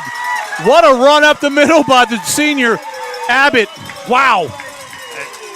There's the replay coming up. Yeah, and Abbott's scamper was exceptional just then. Nice blocking and traps. Look at that. Inside move by Abbott, and he was just going to ride into the end zone with Price on his back. The blocking up front, again, doing a good job of setting an edge and giving him the ability to move around that edge. Kick is up, and it is good. And that's Van Alstall. Well, Canyon Lake finally gets in a rhythm, gets downfield, got a drive, 7-21. We got a game. Yeah, we have a game. Well, again, you've seen the maturation process of Canyon Lake as the game has developed. They've made a couple of adjustments and how their approach to the game, and this time it's the same drive. Now, a couple of mistakes on Boerne Champion, and I'm sure they're going to have a conversation about that at halftime. It's free coaching. A little bit of free coaching. Boerne kind of let them out of the bag a little bit. However, Canyon Lake capitalized on opportunities just then, able to move the ball down the field, and worked out for 7 for the good guys. Well, kicking off will be Van Alstall. Back deep are the fast guys, and as we like to say, keep it away from the fast guy. That's right. Always keep it away from the fast guy. Problem with these guys, they're all fast. And for sure don't kick it to Boley. I mean, just don't do it. Well, you got Boley back deep, or you've got Rhea. Yeah, both. What do you want? Do you want country or western? Put it up there high, make them fair catch it, do something, but don't kick it to the fast guy. Don't kick it to the fast guy. Got a big lineman up there or something. It's going to be a short kick, and there's the fast guy came up and got it. Going to be to the right side, looking for the window. Contreras on him. Canyon Lake just piling down on everything. You got to. Interesting. Josh Hierholzer is back there. He is all over number 36, J.R. Lindell, and created that seam in order for them to make the yardage just then. A little technical difficulty there, as it's going to be 1st and 10 for the Chargers at their own 32-yard line. Good run back, but, yeah, the fast guy came and got it. And it was coming up, in pace. 1st and 10, Boerne back. Quick out to the flats. There he is again. Why not? He is the 11-yard type gainer. You're going to get that out of him every time. And you see that they line up in twins, both sides. They're going to run that little tunnel screen and try to get people out in front of him, just using that athleticism in order to get out in front and create yardage. I thought he had 11 yards. It's going to be 2nd down and 1. Right up the middle. Big hole. And just like that, 30, 40 yards out of Pop. Aresti on the tackle with Rodriguez, 1st and 10 champion. And here they go again, a la first drive of the half, but Canyon Lake can't get their men in line and off the field fast enough. It's going to be again right up the middle again. Linebackers trying to fill. And the interesting thing is he's just lickety-split fast. He is. Rhea. And they're going pace right now. They're going tempo, which is causing Canyon Lake a little bit of consternation. 2nd down and 6, gain of 4. Ball in the backfield with Rhea. Twins to the left and right. They're going to roll that way. Sometimes he pitches us out. He does. Gets to Rhea. And flag on the play in the backfield from the line judge. But 53 on the tackle for Canyon Lake. But I'll Chandler tell you, Cross. Again, the pursuit right there by Couture, reading the option, and that is so difficult for high school kids to do, is staying on your technique in that option. You want to pursue the ball. These kids are aggressive, but they stay in technique and do an excellent job of defending that. Yep. Bring up 2nd down. Yeah, and the tempo, the pace has been the kind of the differentiator right now in this particular drive, Darren, as Boerne comes up and again, same formation, pretty much same everything. Yeah, exactly. Got long after the penalty. They got a long 2nd down, looking at about 15 yards. And when they were able to go up and set the ball quickly and move off of that, Canyon Lake was struggling. The time between plays has been to Canyon Lake's benefit. Boerne looking, slings one downfield, has a man! In and out of the hands of number 15, Boley. He went from this side of the field all the way across the other side, 53 yards, in about 4 or 5 seconds. But here's the deal. Tristan Alexander does an exceptional job just then of staying in coverage. Whenever you have a quarterback that can move out of the pocket and scamper, then, typically you'll have a receiver that will get past the coverage, keep his movement up, and get to an open spot. That time Alexander stays with it. Boerne going to inside tunnel screen. Canyon Lake trying to close the door, and they do on Boley. Going to make up 4th down and about 11. Well, Anderson makes the tackle there. I want to just shout out to Cross, who kept the pressure on Boerne all the way out of bounds on that last play, that long pass downfield. Without that pressure on him, I think he makes that completion. Exactly. They get the quarterback moving around in the pocket. Therefore, the receiver has to move around to try to find open space. Both of them stayed with their guy. Good call, Darren. Boerne. Nice booming kick. Wow. Is he going to get this out of bounds? What a kick by Boerne. Oh, wow. That is going to go out at the 2. That is impressive. Down at the 6-7 yard line by Boerne. Wow, looked like that guy last week in college. He put one out at about the 1 or 2 yard line. I don't remember where it was, but I saw it. I mean, he just squeaked one out. What a multi-talented athlete Boerne is. Senior there, saw him last year. Did well as well during the game last year. We just couldn't catch that man. Yeah, I think last year we talked about that at halftime as well. We did. Boerne was that before or after you hit your shin on that piece of wood that stuck out? It was after. We had to go off air for a couple of seconds after I hit the. But we did find a Sawzall in LJ's truck, and we don't know what you're talking about. We don't know what you're talking about. We don't know. No Sawzall. We have no idea what you're talking about. No Sawzall. 1st and 10, Canyon Lake at the 7. Crowders get off. Here comes a flag up in the air as Abbott goes down. And, I don't know who the flag is going to be on, but he went up by the line judge. The head judge, I'm sorry. So if you've ever been to the Boerne Greyhound Champion Stadium, and we have for decades. Good number of years. Yeah, good number of years. Called a lot of games out there, visited a lot of games. There's on the visitors' side, there's this wooden platform built probably somewhere around the turn of the century. I would say 58. Probably 58? So I was thinking you think it was 1903. There weren't square head nails on that thing, so I think it was maybe in the 50s. Okay. Canyon Lake penalty, and they're going to have this one on the right side. Canyon Lake trying to get a little breathing room out from the shadows of their goal post. It's going to be third down and about 8 or 9. Canyon Lake just trying to get a little breathing room. It's 4:10 left here in the second. But no, I don't know who built this thing. I think it was built for another purpose. I don't think it was cattle slaughter. Yeah, I think it might have been a cut and shoot, a shoot. Something. Somebody hoisted this thing up there. They had boards sticking out in all directions. We'll finish this in a minute. Third down and a long 8. It needed a little refinement. That's all I'm saying. Yeah, and we got a timeout by Coach Drum.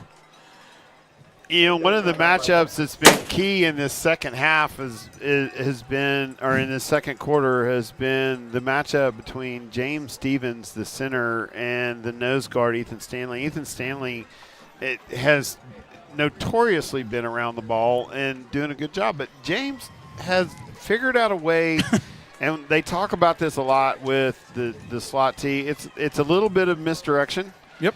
And it caused people to move in a certain place. And so Coach Moses said this often, you have to block a half a guy. Mm-hmm. You're not blocking the entire guy. You're not. Steve is doing a better job of gaining position, almost leverage, and able to, kind of neutralize the threat of Ethan Stanley, who has been all over the place tonight for Boerne Champion. Well, it's going to be a third down and long for Canyon Lake.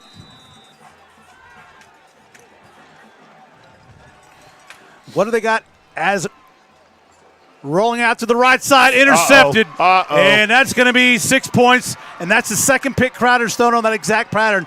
They just read that other way. He just have enough mustard to get it over to Gilliam, which was open, and he's going to want that one back. Yeah, and that was kind of read by Hierholzer the entire way. Great effort by Hierholzer. Jumps the route, and just reading the eyes of the quarterback, Crowder lets it go, and Hierholzer is there to create havoc early and does. Well, that's a big turnover for Canyon Lake. Snap is up, and a great effort by Boerne to get that snap. He kind of got cattywampus a little bit there, and he grabbed it, put it back down, and Nathan Bell did the rest. The extra point is good. 3:34 to go. Canyon Lake will get a kickoff here, and they have not run one back so far. They have fair caught the ball, giving the offense the rights to have, the stab at it. When we talk about how games unfold and develop, you'll often hear people talk about field position. I talk about field position a lot. I think field position is your 12th man. I think it's your 12th defenseman. Whenever you put people deep in their end zone, you cause them to call plays that are maybe not something that they run, as part of their core offense a lot in order to be able to get out. So, again, Canyon Lake trying to come from behind, trying to come out of their end zone. They're trying to make some play calls to get movement up the field, and just, it worked out unfortunate for Canyon Lake just then. Well, it allows your defense to be much more aggressive. You're able to, really just pin your ears and come after them. And that's what, it allows you to step in those lanes and play a little tighter. And all of that established by an excellent punt by Ballin to set all of that up to begin it in the first place. Yeah, well, here comes the kickoff. High floater. Back is going to go Abbott and catch the second one there for a catch. Canyon Lake will have it at the 25-yard line. No, but you're right, LJ. Ballin just put that thing down the 7-yard line. And when you got your back against the wall, much of the time, you have a limited number of plays that you can run or want to run. And just to get you out to the 20 to give you a little breathing room. And I'll tell you what, Champion didn't let that happen. Well, we got a lot of giveaways coming up at halftime. We do. Boy, we do, and you got to be professional to win. I'm going to tell you that. There are a lot of people out there waiting to get these indeed. prizes. We've got, Sunshine Realty is on. Yeah, That's That's the crew over there, Michaela Rios and Angie Rowe and Miss Gray, Kim Gray, and they're gonna give a giveaway of the Roberts by the Lake, $25. So yeah. Well, there's Cotrere up the middle. We often don't see him in that position, but he has gone in there, and I'll tell you what, it's a good game, 3 yards. So we're second down and 7. You know, we have a special guest on the field tonight. I don't know if y'all recognize him. You pointed him, something. I couldn't see. If you'll look down on the sidelines, kind of with his foot up on the I see him now. It is the old defensive coordinator, one of our favorites, That's Coach right. Hooper. Coach Hooper. Second down in the long 6, inside trap play, and we'll have a couple of yards, a manageable 3rd down and 4 with Abbott. When you talk about Boerne Champion tonight after the game, you're going to have to talk about Jack Burkhart and their middle linebacker, Ethan Stanley. Both of them coming back seniors, and the stable ponies up front. Again, their pursuit to the ball, ability to get off blocks, has been something that Canyon Lake is certainly going to have to address at halftime and figure out how to stay away from them. 2:25 to go, shotgun, 3rd and long. Rodriguez takes the ball. Rodriguez is going to have the first down for Canyon Lake on a backside that they did a while ago that Rodriguez used his stiff arm to much a grin to the defense. First down, Canyon Lake. And I'll say this, certainly they didn't hear that analysis right before the play, but that's exactly what they did. They kind of went away from the champion strength up front and able to make 7 yards. First and 10, Canyon Lake. Out to the flats it goes, and Gilliam Harris gets it. But as soon as he does, he gets the business end of number 5, Hudson Simmons. That's Harris Gilliam. Yeah, Harris Gilliam. I'm sorry. Harris Gilliam, and again, Champion doing a good job. They don't play a soft zone. That time they're kind of manned up on the edges, and that guy's man all the way. He doesn't have basically a press type of man, but he is playing off of him just enough in order for that play to unfold and him make the tackle. Forward progress, get him 2 yards, 2nd and 8. Shotgun again is going to be Rodriguez in the same play a while ago. They hadn't figured this one out. As Rodriguez gets across midfield, and that'll be a Canyon Lake first down. That's the one play they haven't figured out. Well, up-tempo for Canyon Lake at the 49. Coach trying to put the pedal to the metal. And again, Rodriguez, huge hole for Rodriguez. Out to the 30, the 20, a little stiff arm, and they'll knock him out of bounds somewhere inside about the 18-yard line. Caden Rodriguez filling in for Garza. Wow. Doing a good job. Again, they're going to stay tempos. That seems to be the secret sauce right now. Fumble! And they never had a handle on it. Well, that is a replay. I don't know if we're going to have that or not, but he never had the handle on it. Crowder never had the handle on it. It all started with Crowder's foot getting tangled up inside the line of scrimmage, and he's unable to make the reverse out in order to make the exchange. So Crowder gets his right foot stuck up in the line of scrimmage as he's reversing out. He's off balance. He tries to force the ball into the hands of the running back, and it just never manifested it just makes you sick to your stomach. For Canyon Lake, you had an opportunity to move down the field, get in the opening kickoff second half, and you put the bean on the ground. Well, 1st and 10 for the Chargers. That's good news if you're from Boerne. Ball in the backfield again. Dishing out the same medicine with Rhea. Ballin having a little difficulty, and going to have Hopper in his face. Ballin rolling out, lofts one over everybody's head just to get it out of bounds. Good play by the quarterback. Patterns were full. Yeah. Ghost Rider? The pattern's full. That's right. You know, now this is interesting. The wide receiver recognizes that this play is busted. Ballin's rolling out. He actually becomes a blocker just to keep somebody off the ball as Ballin tosses that out of bounds. Rhea up the right side, bouncing outside. There's going to be a holding on your Rusty. I can see that bigger in Dallas, and that's going to be the call. They're going to bring this back, spot foul. A repeat second down, minus 10 yards. I'm going to make that call. Just happened to have the old Beanox up when I saw that. Can't do that. Well, you can. You just can't get caught. I struggle so much. I try to pull the binoculars up because my eyes are so bad. But then I'm so close to the play, it's hard to follow the ball. It's either you look at it this way or not. There's no inside for that. There really could be a training tool, Darren, if we wanted to. We just put all of our camera guys in binoculars and make them try to follow the play. Yeah. No. They're kind of doing that now. So. Well, we got a lot of freshmen out there working their cameras, and it is what it is. But they're doing a good job. We got a usual formation. They're just going to down the ball. They're going to go to the halftime 28-7. That way you don't get anybody injured on silly plays that are unnecessary. And looks like Canyon Lake's going to be content just to let that happen, and we will. Yeah, well, we got a lot of giveaways coming at halftime. We also got the band, Mighty Hawk Band, and the Boerne Champion Band as well. Emerald Dancers. Emerald Dancers. So be ready to get ready for the giveaway prizes tonight, one of the big parts of our program, thanks to our sponsors. And we'll get to that in a little while. Yeah, we got a few more sponsors to run. We got a couple new ones. Yeah. Let's Get Pickled is with us. Yeah, Let's Get Pickled. There. You want to get homecoming gear for any occasion?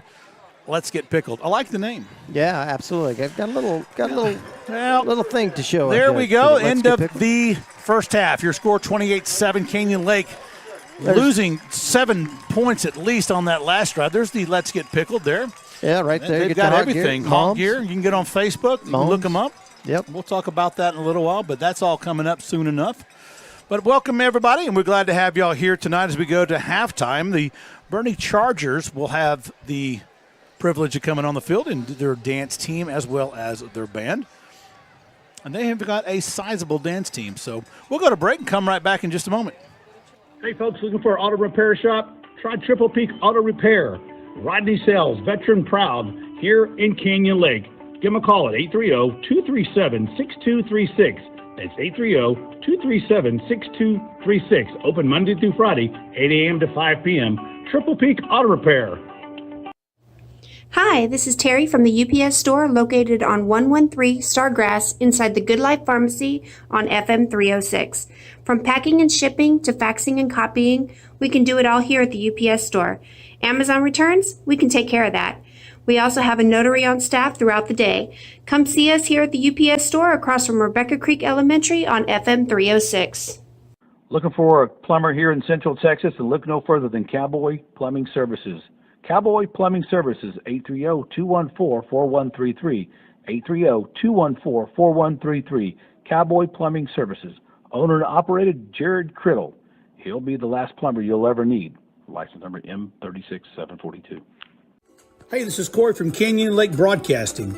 If you're looking for Jalisco-style Mexican food in Canyon Lake, stop by Cafe Guadalajara. Open Monday 7 a.m. to 9 p.m. and Saturday 8 to 3. Call in your order to go and get some Arturo's Mexican Charro beans.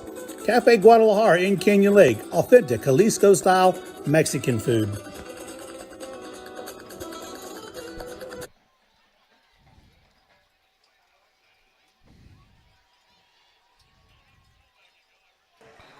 Here we are back. Halftime show by Boerne Chargers. Yeah, and one of the things that we like to do in the broadcast is, we talked about this last week. There are so many things that go on in UIL, but none the least of which is the effort that the bands and the dancers and the cheer squads and everybody puts in. Their effort is similar and excruciating. They're out in the heat trying to learn all their drills and their maneuvers. And we want to make sure that we pay special credit to all those students that work so tirelessly to deliver the best performances they can in their craft, just like the football teams do. I'll tell you what, been following the cheerleaders here, state champions in the past, and along those lines, those girls go all the time. Darren had 2 girls go through our dance team here at Canyon Lake, and you're right, it's a year-round deal. It's brutal. Yeah, we've got some smart people out in the world, and our middle linebacker, or the middle linebacker for Canyon, or for the Boerne Chargers, number 99, Gage, has late-breaking news with 2 offers that have come right before he starts the football game.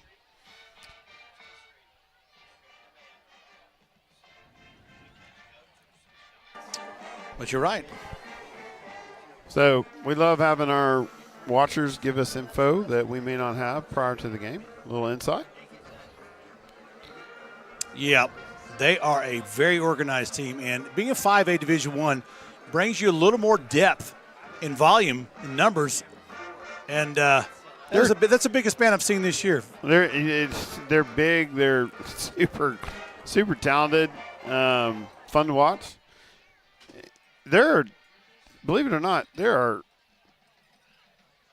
good night. They go from the 25 to the 25-yard line with the dance team, and that's an impressive sight. Well, I'll tell you what, I'm going to sit back and let it happen and watch for a halftime show, and we'll be right back.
And folks, we're trying to deliver the band. We're having a little tough technical difficulty with the external mic, but wanted to make sure that y'all knew we were giving it our best shot. To those at Boerne Champion, just realize it's not flawless, but we certainly appreciate the performance and demonstration by Boerne Champion Band. Quite impressive. They have a large group of kids that are 100% in sync. And so as you watch, enjoy, and know that we're just doing our best to try to get this.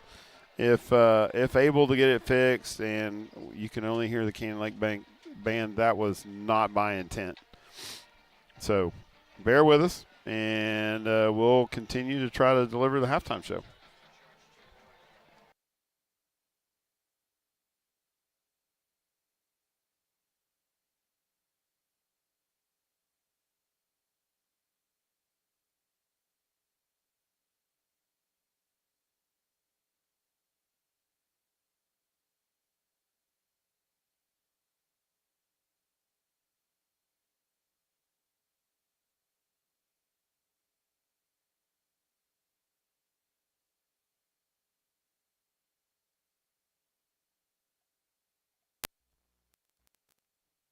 And that was the Boerne Champion Chargers. Now the Canyon Lake Mighty Hawk Band is going to come out here. A lot going on tonight in different directions. We've got a lot of giveaways to go. Microphone for the crowd mic is on. We've got, that is Miss Rush, freshman out there. She's on that's her. She's giving those faraway shots. She's her first time that she's ever been on a mobile cam. That's our shot from across the way. That is Miss Rush, a freshman, and she's doing a heck of a job. Right there's Tristan Mobley doing the funky chicken or something. He's another freshman. And Jacob King. And there you go. Look at him dance. Doing those Corey, shots. I had made a public address announcement. We did not have the external mic going during the champion band performance.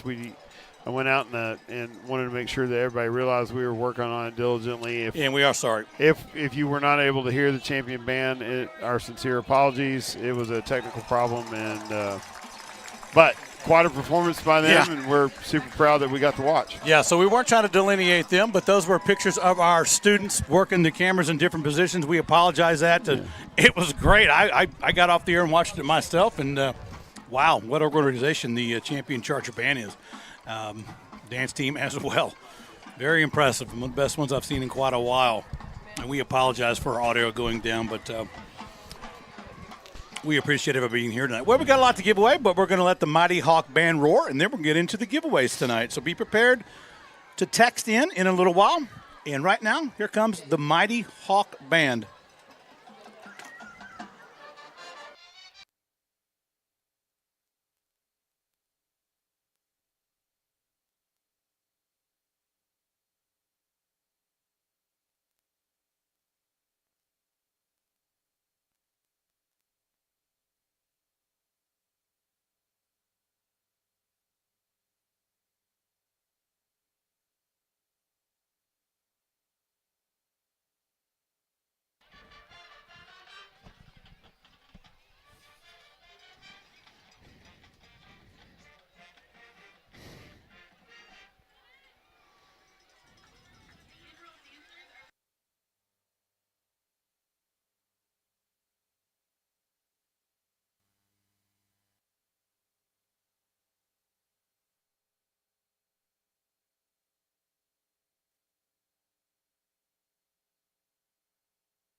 section of the week is the trumpet section. Band members of the week are Ethan Bailey and Brenton Barnes. Assistant drum majors are Lulu Palmer, Margaret Zulueta, and head drum major Emily Aguilar. Directors are Jordan Davis and Ed Gonzalez. For tonight, the band will be performing the first portion of their 2023 production of This Is Us, featuring soloists Aaron Jimenez, Brian Fugate, Cody Brannon, and Lulu Palmer.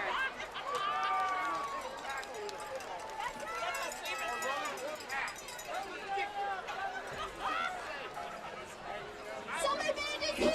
I'm so excited to see my friends again! I'm so excited to play and march again! These are just some of my favorite things about bands!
Okay, that was the Canyon Lake Hawk Yeah. Band and the Emerald Dancers. A great halftime performance. We're going to pay a couple more bills. We'll be right back with our giveaways as we get to the end of halftime festivities. Have a heavy load? Call the professionals. Huth Transport can haul fifth wheels, travel and horse trailers, boats, ATVs, and so much more. Veteran owned and operated, Huth Transport is the reliable help you need. Call 210-373-1998. Again, that's 210-373-1998, or find us on Facebook. Let's go, Lake. That Canyon Lake sunset doesn't get old. It's why most of our family and friends want to come visit all the time. The charm and beauty of the hill country, who could resist it? But like you, I don't have room for everybody at the house. The elegant solution is to let Bunkhouse be your guest bedroom. For less than the price of taking them out to dinner, your guest can have a safe and comfortable retreat after long days of exploring the hill country. I want to thank our sponsor, North Shore United Methodist Church, for their continued support of Canyon Lake Broadcasting and the students of Canyon Lake High School. North Shore is the home of the fifth quarter, giving high school students of Canyon Lake a safe place to hang out, eat, and fellowship with friends after each varsity home game out on the pavilion. If you're personally looking for a church home, we invite you to check us out online or visit us in person each Sunday morning, where Pastor Sherry Clifton is bringing the message of hope and joy. At Lucky Sports Bar and Grill, you won't fail to see the Big Texas personality. Come watch some of your favorite sports while enjoying our great food or an ice-cold beverage from our full-service bar. You can choose between indoor or outdoor patio-wasted seating. Lucky's is now open until 11 p.m. every Friday, varsity home games. Go Hawks! We're located at 18100 FM 306, and we're open daily, and you can find our hours at luckysportsbarandgrill.com or give us a call at 830-935-3115.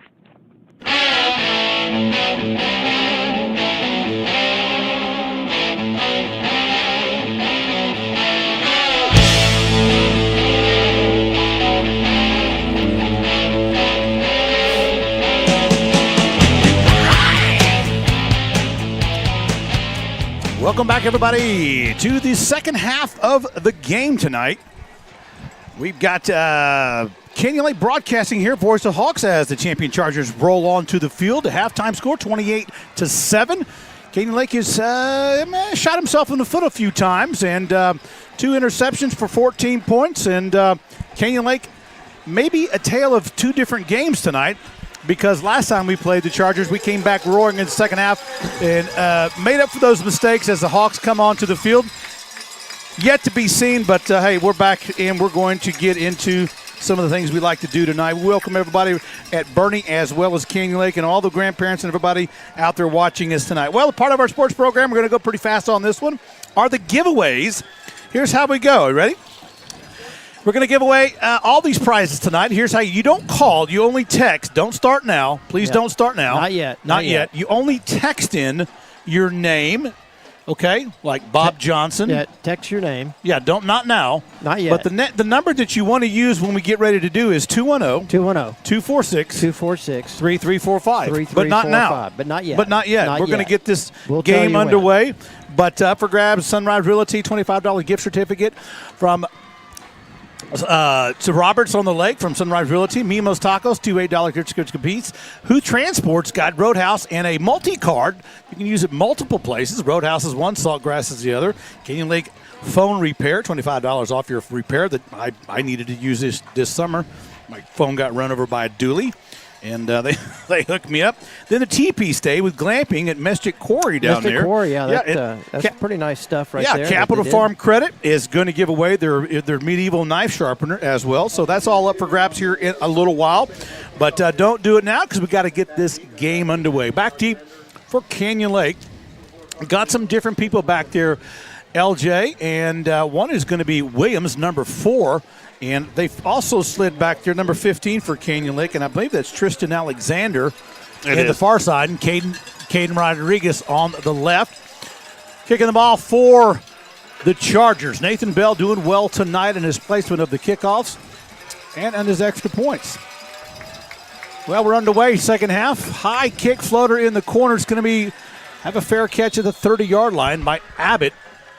I got to believe Bell wanted that one to go a little further, but he got really underneath it well where his team could get down and field that and corner the person. So, LJ, Darren, tale of two halves perhaps. Canyon Lake's got to get on this roll here and get it on the board if they want to stay in this game for that fast-moving offense. Well, they started out tempo in the last drive of the game, and regrettably it didn't convert. But, tempo seemed to work for Canyon Lake. Let's see how they do that this time. 1st and 10, Canyon Lake, and slot tee up the middle. The pile keeps going forward, and that's 5 yards on the first down for Canyon Lake.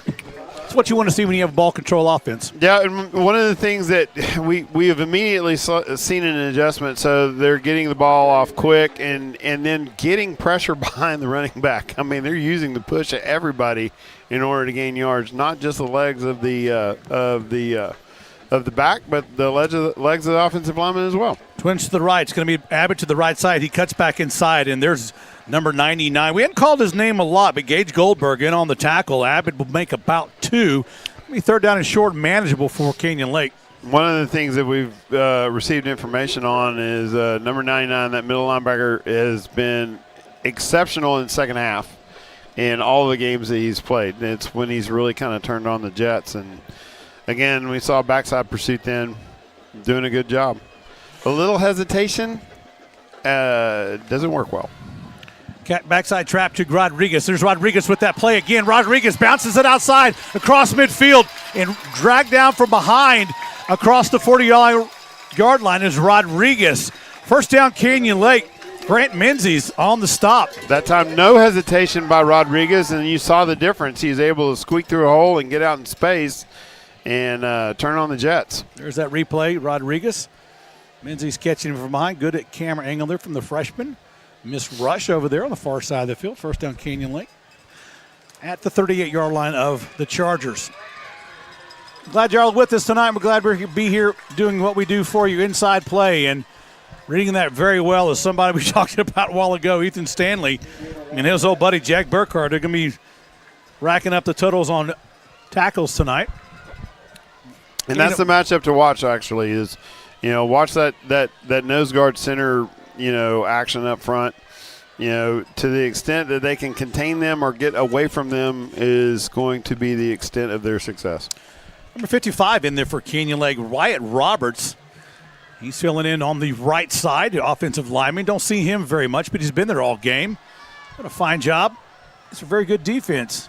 Again, same play. Linebackers saw that one coming, and they had it called. Number 48. Welcomed to the big leagues. Cyrus Miller on the tackle to Abbott. He's going to make it to the line of scrimmage, maybe lose a yard. I'm not sure where the forward progress got him. But it's going to be a 3rd down and long for Canyon Lake. Something I've never understood is that if forward progress stops and he's clearly going backwards, where's the whistle? That is a question that Jack Handy will have to answer one day. I'm not suitable or qualified. It's called a conundrum. 3rd down and 9. Canyon Lake's going to roll out to the side. Caden again, Rodriguez. Rodriguez across the 30. He's going to dance along the 10-5, and he's bounced out into the out of bounds as Rodriguez gets the first down and more. Number 28 on the stop, Brooke Jones. And a tale of power, and then a little bit of a dance maneuver there as he tiptoes on the sideline, able to stay away and stay in bounds. I'll tell you what, that is some beautiful blocking by the offensive line in the pool. Hey, yes. I mean, and Stevens and Menchaca, they're just, that play has not, they haven't figured that one out yet. But anyway, it'll be 1st and goal at the 5-yard line for the Hawks. This will be Rodriguez again on the inside, and he's going to get hit, and Stevens, the center, might give an extra yard or two. Rodriguez, he'll get into about the 3-yard line. Well, and everybody gets behind him. I mean, it's going to be the push down here in this part of the end zone that's going to get him over. And, again, Canyon Lake kind of sticking to their bread and butter, but able to execute a little better up front on some blocks, get some yards out of this. 2nd and goal from the 3.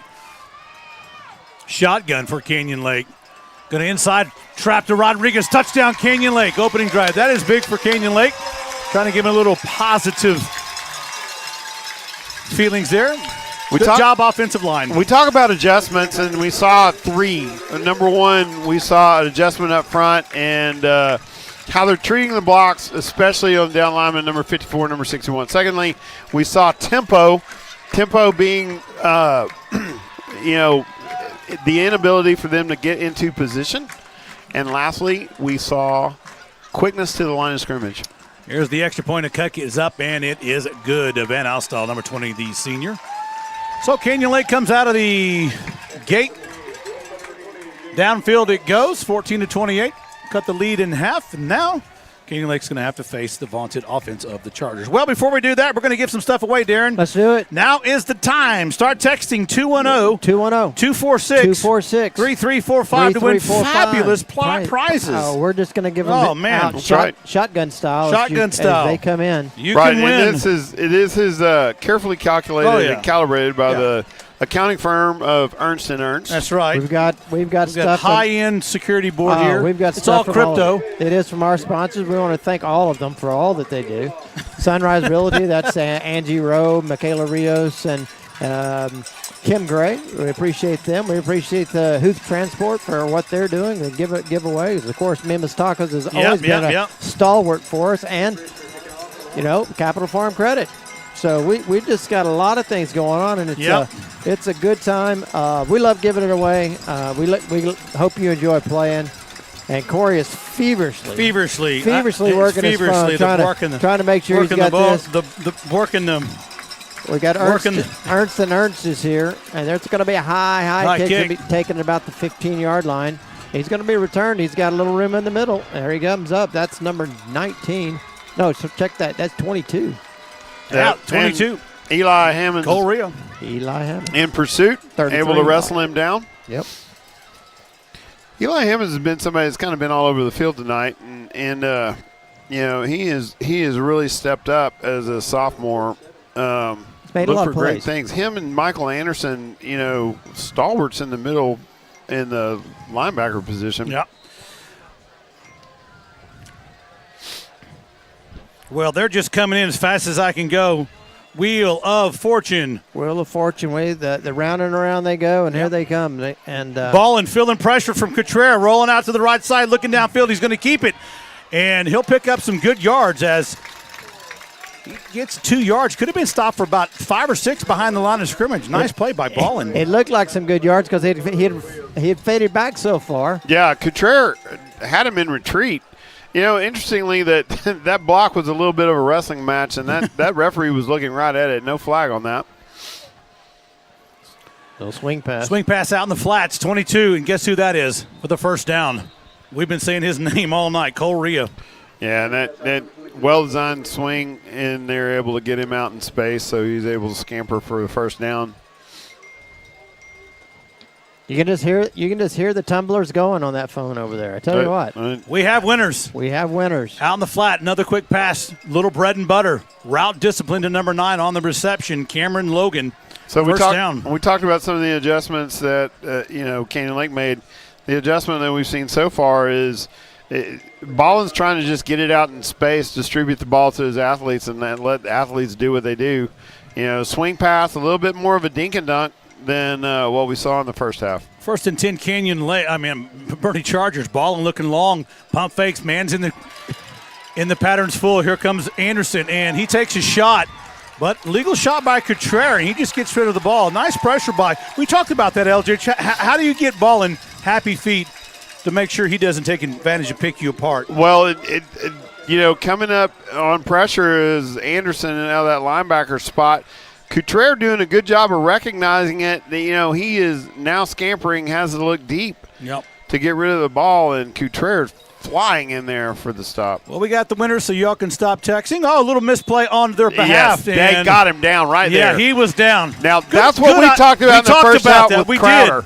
We did. Ballin this time, he doesn't get down to – he gets down to his knee to receive the snap, and the referee all over it that time. We have over 900 text messages. Y'all can stop.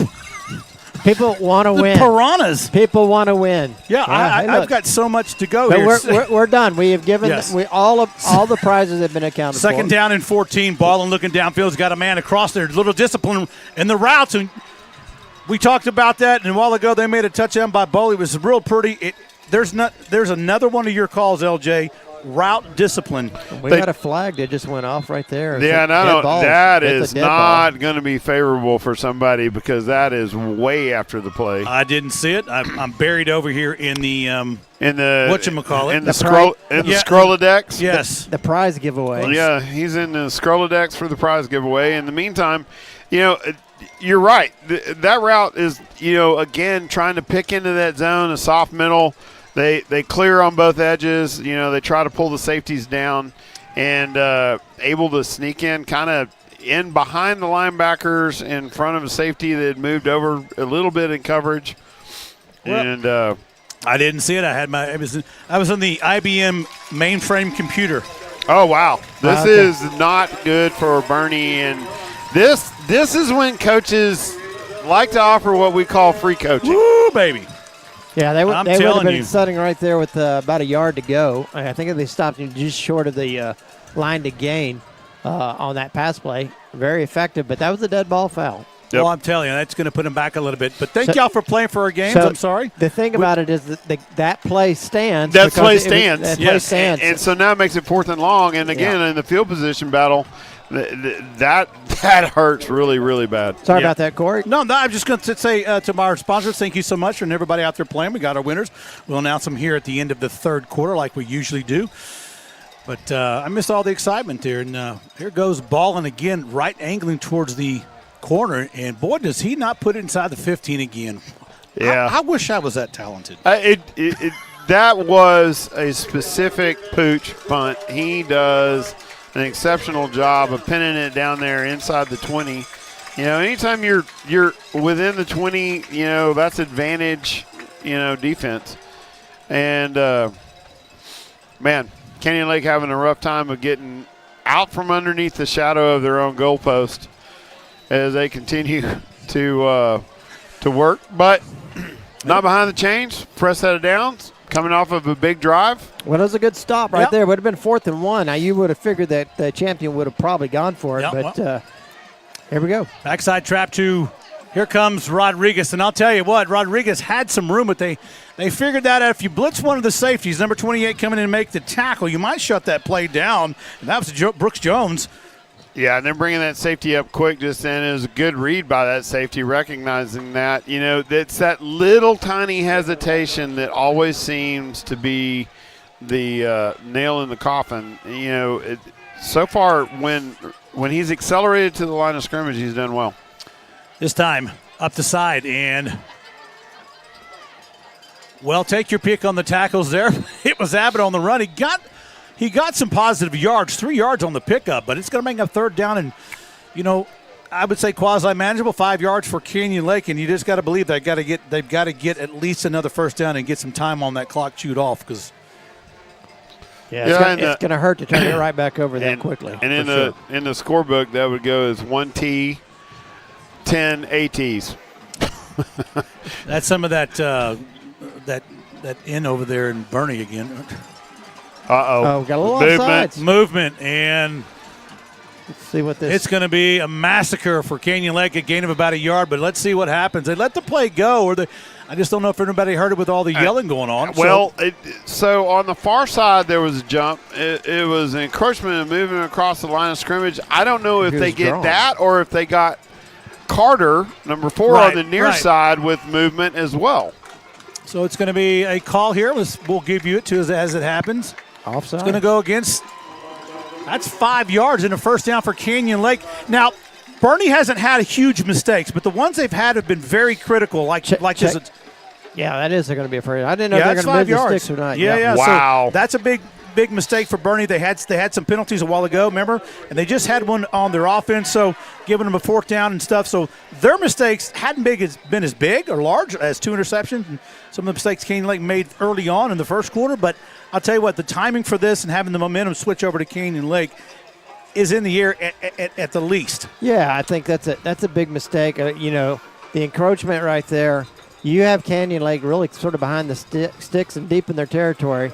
That's gonna be a big 3rd and 5 that they were gonna have to try to gain, and that's a big hurt right there for the champions. Yeah, and I mean, Chargers. When you're doing the math, a good punt puts them at midfield, or better. So now they're inside your territory driving. This is a whole new look at this point. Well, we want to thank our sponsors. We want to thank Huth Transport, giving away a Saltgrass and Roadhouse and a multi-card. You can take it anywhere. Nice. Yeah, anywhere. Very, very nice. Very nice. Yeah. And they gave that away. We got some winners for that. And the cell phone and the TP giveaway from Mystic Quarry. Somebody's going to enjoy that one. Yeah. Yeah, that's Warthog Sharpener by Capital Farm Credit. I missed those two. Of course, the Mystic Quarry is in the game. $25 from Rios Sunrise Realty. Sunrise Realty. That's Miss Rowe, Rios, and Mrs. Gray. Kim Gray. Yeah, involved heavily in young life out here. Realty they are. Here. They're a mainstay on the campus. We got some winners. People are going to be happy. We like feedback on the show. We do. We love feedback. We love people that text in, but I'm really dying to hear the 3rd and 1, and it's going to be right behind Stevens now. I'm sorry to cut you off. No. I mean, we got to talk about the football game. Yeah, Stevens. Anybody gets behind Stevens, you're going to get a yard or two. But again, advantage Stevens just then is this battle up front is manifesting itself into one for the ages. I mean, those guys are getting after it. Boy, they are. Well, we had 897 text messages, so that's good. No, that's pretty good average. Williams at the top of your screen. Van Assel at the back is going to be inside to Abbott. Abbott's going to work off that right tackle.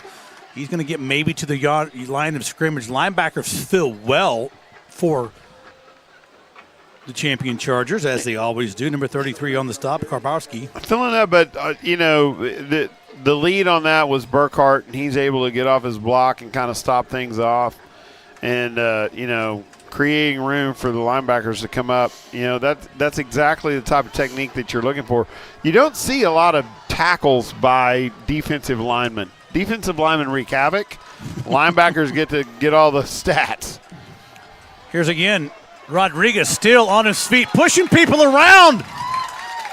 Rodriguez using that forearm, and he pushed number 12 about 3 yards back. That's Josh Harholzer having a heck of a game. Is number 12 for champion. If you look at the replay here, I want you to see the blocking on Oscar Aguilar.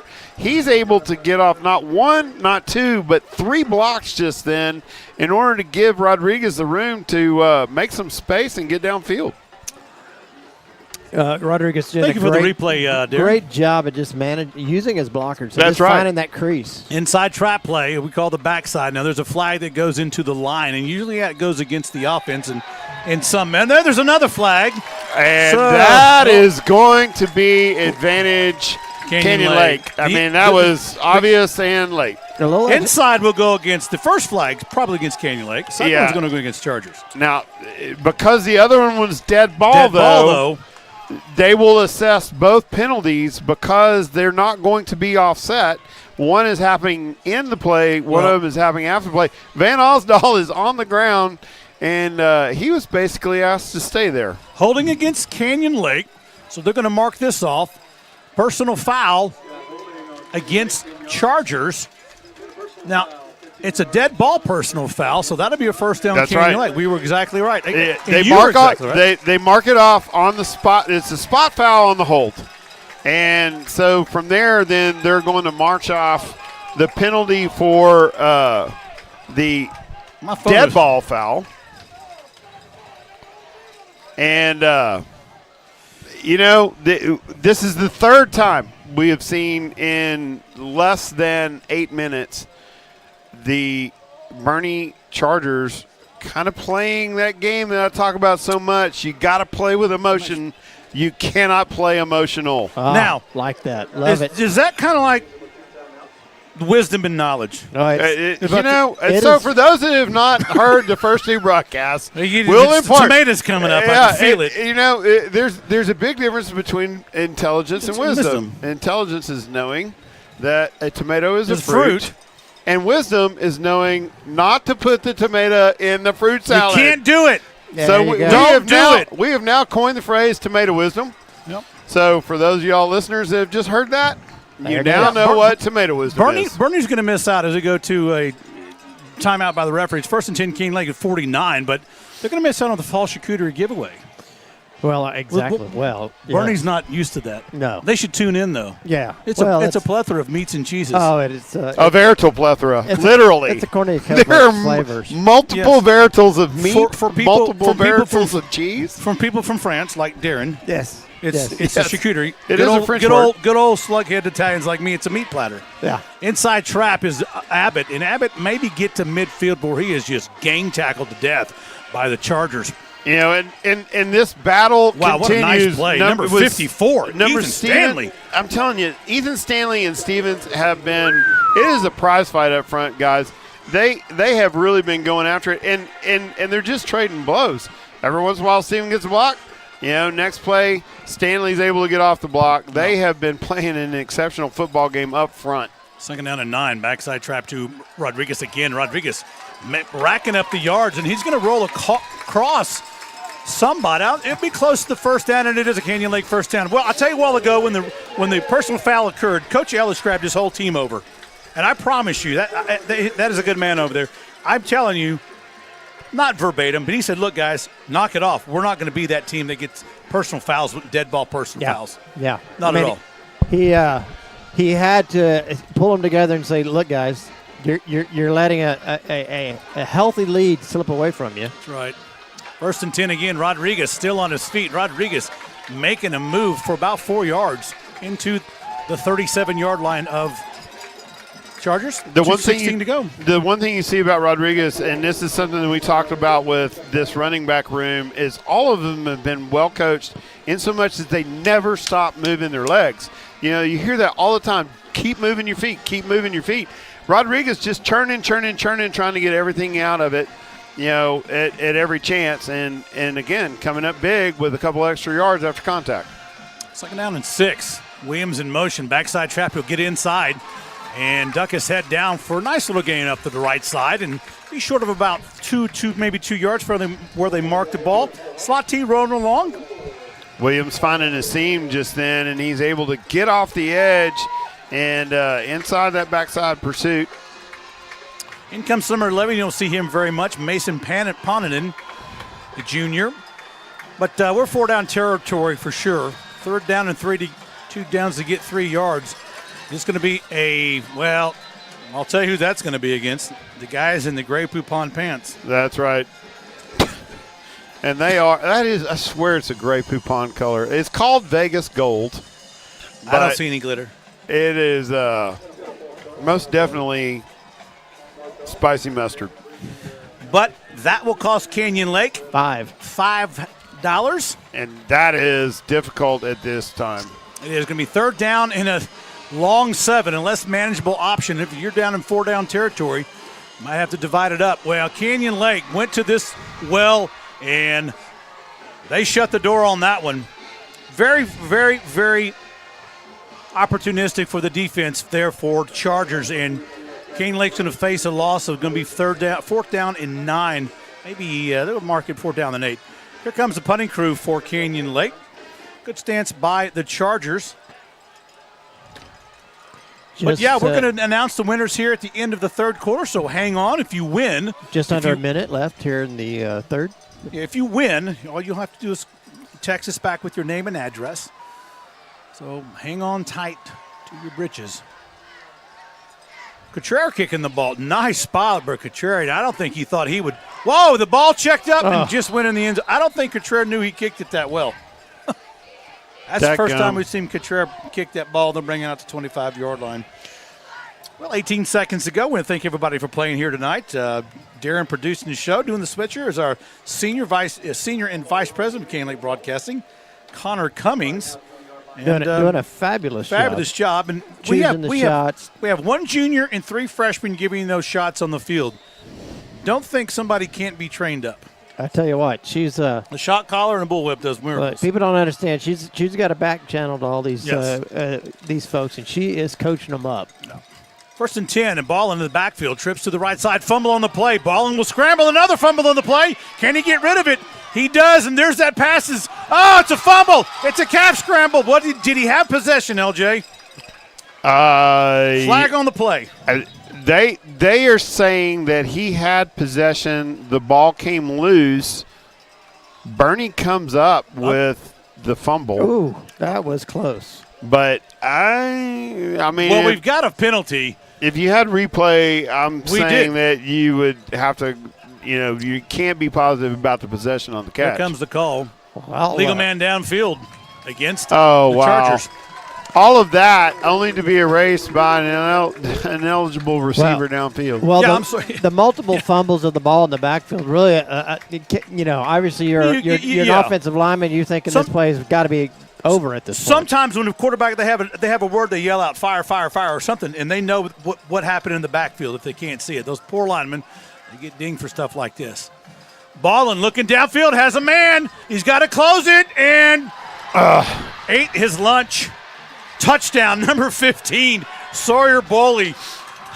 And one of the things Ryder Smith. One of the things that coach on the defensive cover hit too hard. Couple of things. First of all, if you're playing that corner and you're playing any defensive back position, there are going to be times when the receiver's going to get behind you. There's just no doubt about it. Got a holding penalty back at the 10-yard line. And that is a costly penalty. Unbelievable. But the second thing that they coach is don't play the ball, play the receiver. So for all the audience at home, this is coming back. This is coming back. What a beautiful, catch, though, by Boley, man. It was a beautiful throw and catch. Right on the money. And it's coming back because of a hold. Wow. Oh, well. We were showing the replay while you guys were kind of talking about it. I want to make sure that everybody knew. It's coming back. Well, it'll go back to inside the 10 to the 8. So it'll be first down and about 22. Yeah, the speed on the edge and there. That was the last play of the quarter. I don't know what they're going to do right here. Yeah, they got to switch ends unless it was – yeah, they'll switch ends. Yeah, there they go. Yeah. Well, Ryder Smith is the biggest fan of champion offensive linemen in the world. Okay. Yeah, oh, yeah. Yeah. He, without a doubt, he is. Yeah. Yeah. That's all right.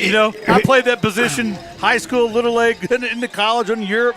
It's tough to be on that island. I listen to Rod Babers every morning as I'm driving into work, and he is on an Austin sports talk show, and he talks a lot about playing that corner position, and the fact that there is always going to be the time when somebody is more athletic, they're going to get behind you. Yeah. You are going to get beat on a route. Absolutely. The problem is that defensive backs are in a situation where they are the most exposed. So, those types of things happen. Yeah. This is proof positive, folks, though, that, that God loves football because the holding call negates everything. Yes. Well, and look, it comes back. The thing about being on a cornerback. It never happened. Never happened. But corners are defending the most athletic man on the field, starting backwards. Sure. He knows where he's going. You don't know where he's going, but you got to cover. Yeah, no doubt. That's my plea for my brother cornerback. We got to announce some winners. Yes, we do. Here we are. Let's talk about the winners. Here comes the winners. Get ready. Turn it up.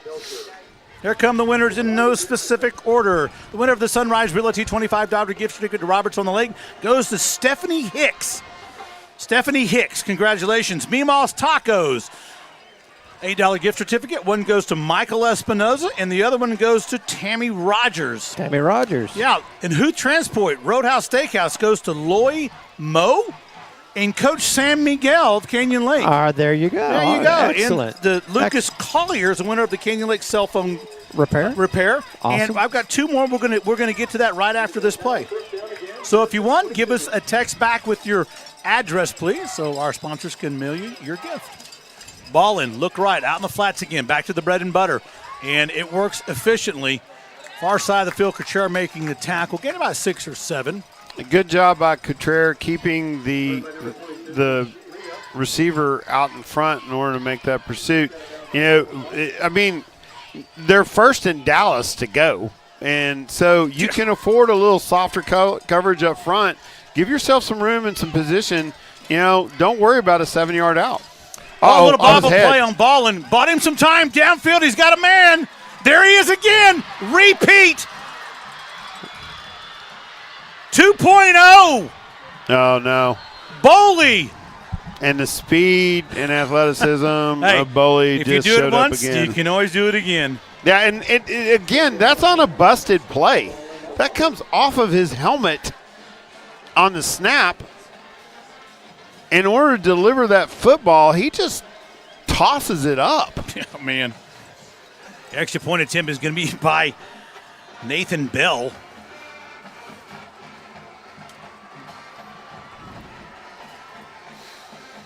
Here's the extra point, and it is good. And so, 2.0, turn it around, take another shot. 34-14, Canyon Lake, down to the champion Chargers of Boerne. Now, that ball is, as you said, he bobbles it and just rips it. And, wow, great throw on his part.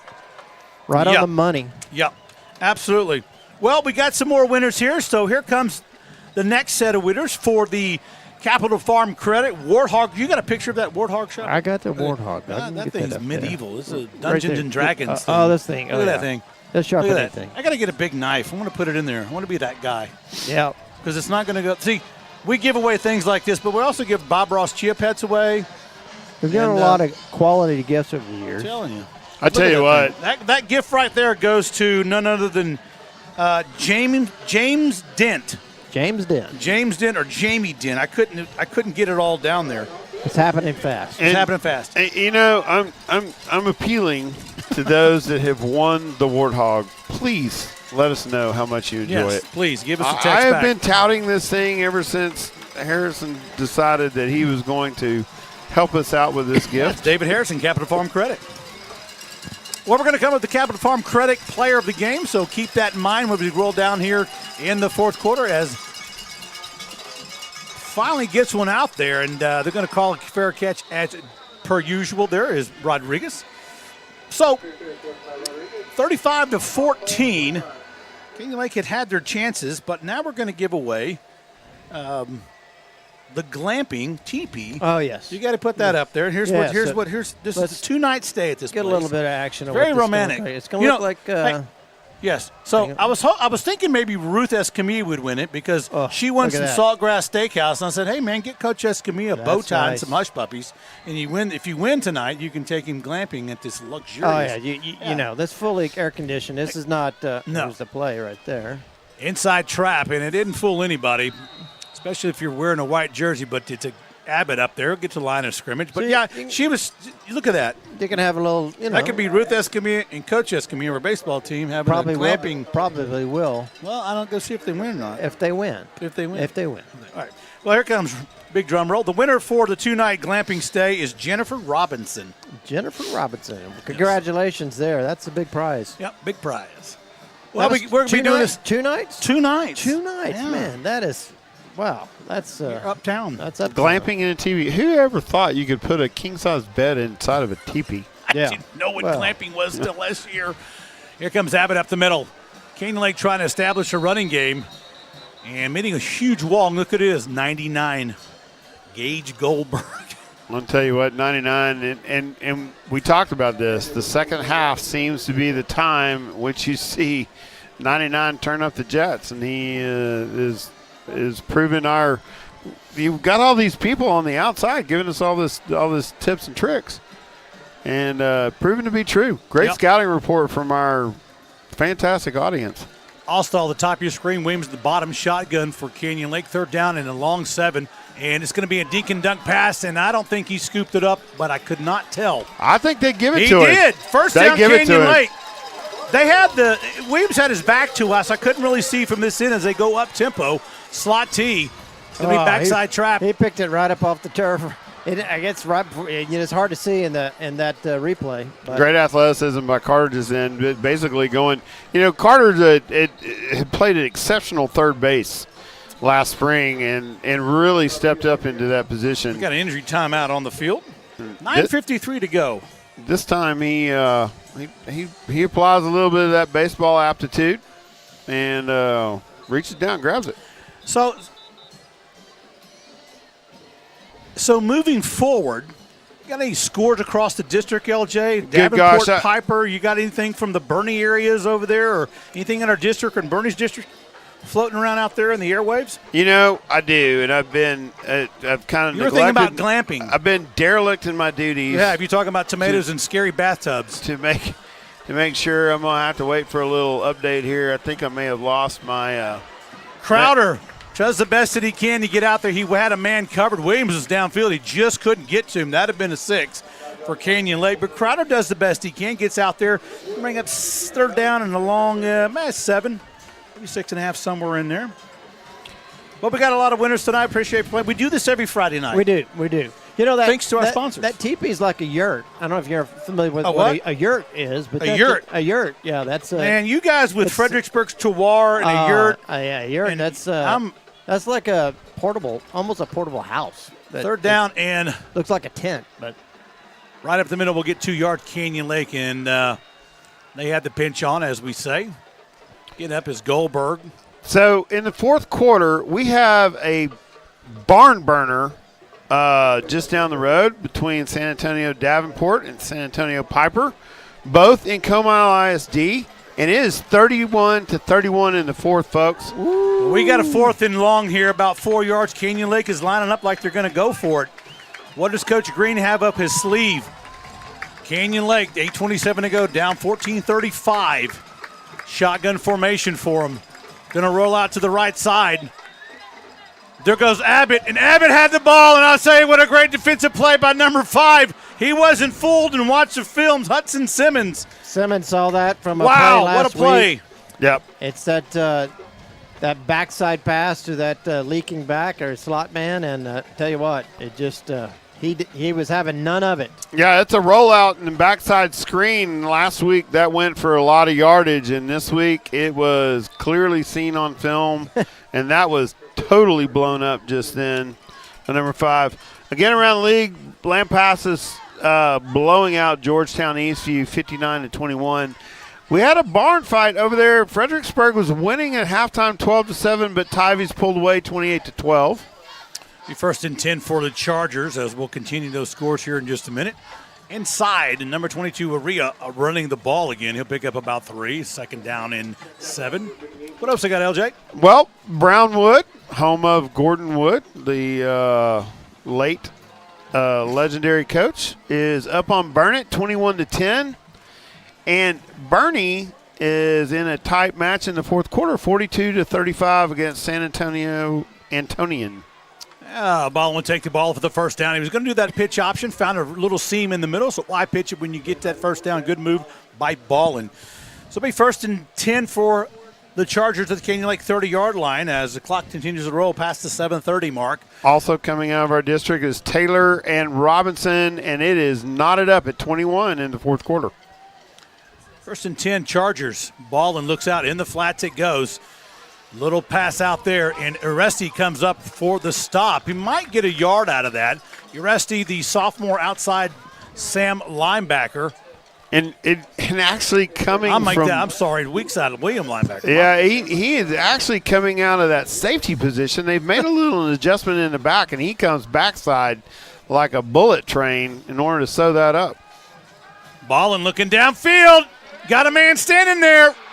And touchdown for the Chargers. Yeah, when you got somebody coming at you named Sawyer Bowley, and you got to turn those hips and go because you can't stand still. That's what will happen. Well, and that's a go route. I mean, it's a timing pattern. Tristan Alexander on the defense.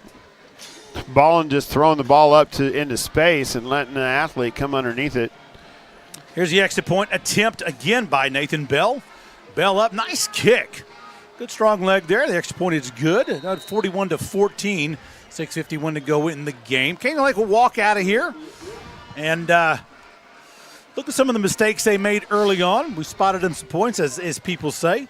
And I'm telling you, I believe, watching the couple of games that Chargers have had, I think they've got something here. I think they do too, but there's still, as the saying would go, still a lot of fight left in the Dogs. Still a lot of fight left in the Hawks, and the Hawks are, they've shown a lot of character tonight by, continuing to do what they need to do in order to be effective, on both sides of the ball.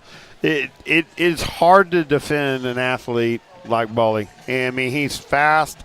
He's tall. That makes him good. He's already, got an advantage. It would not be the guy you would line up against him if he were playing basketball for certain. Well, we have an update on the glamping.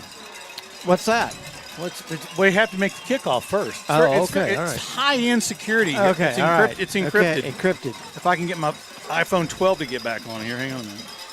People are texting me. It's madness. High kick, and that'll be caught for a fair catch by Rodriguez. Rodriguez having a good night tonight. He has had a good night. He took over where Garza is out, number 14. We've got 7 people out tonight, and they're all but one are starters. Yeah. Wunderlich, Garza, Roberts. Now I've just drawn a blank. Playing with the short deck, and that's what ends up happening, especially as you get here early in the season. You always seem like you get a few people dinged up, and people are trying Somebody to else get I can't think back of on right the field. now. Jackson Ammons, I believe, is the other person. And so we got a couple guys dinged up, and they're supposed to be back, but I think 3 of them are probably not going to be. Be first and 10, Canyon Lake at the 25, 6:51 to go in the game. It's going to be a backside to Coutrer. Coutreur's bringing a man along with him down to about the 28-yard line. I'm not sure who that was in the backfield. Number 46 is William Toller. Yeah, and in backside pursuit, he's able to get a foot on his or hand on his ankle and just trip him up.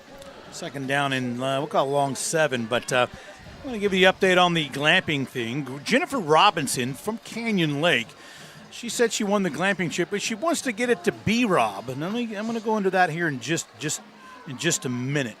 Inside, number 28, you don't see him very well. He's going to get the first down, and that is none other than Cash Zimba, sophomore.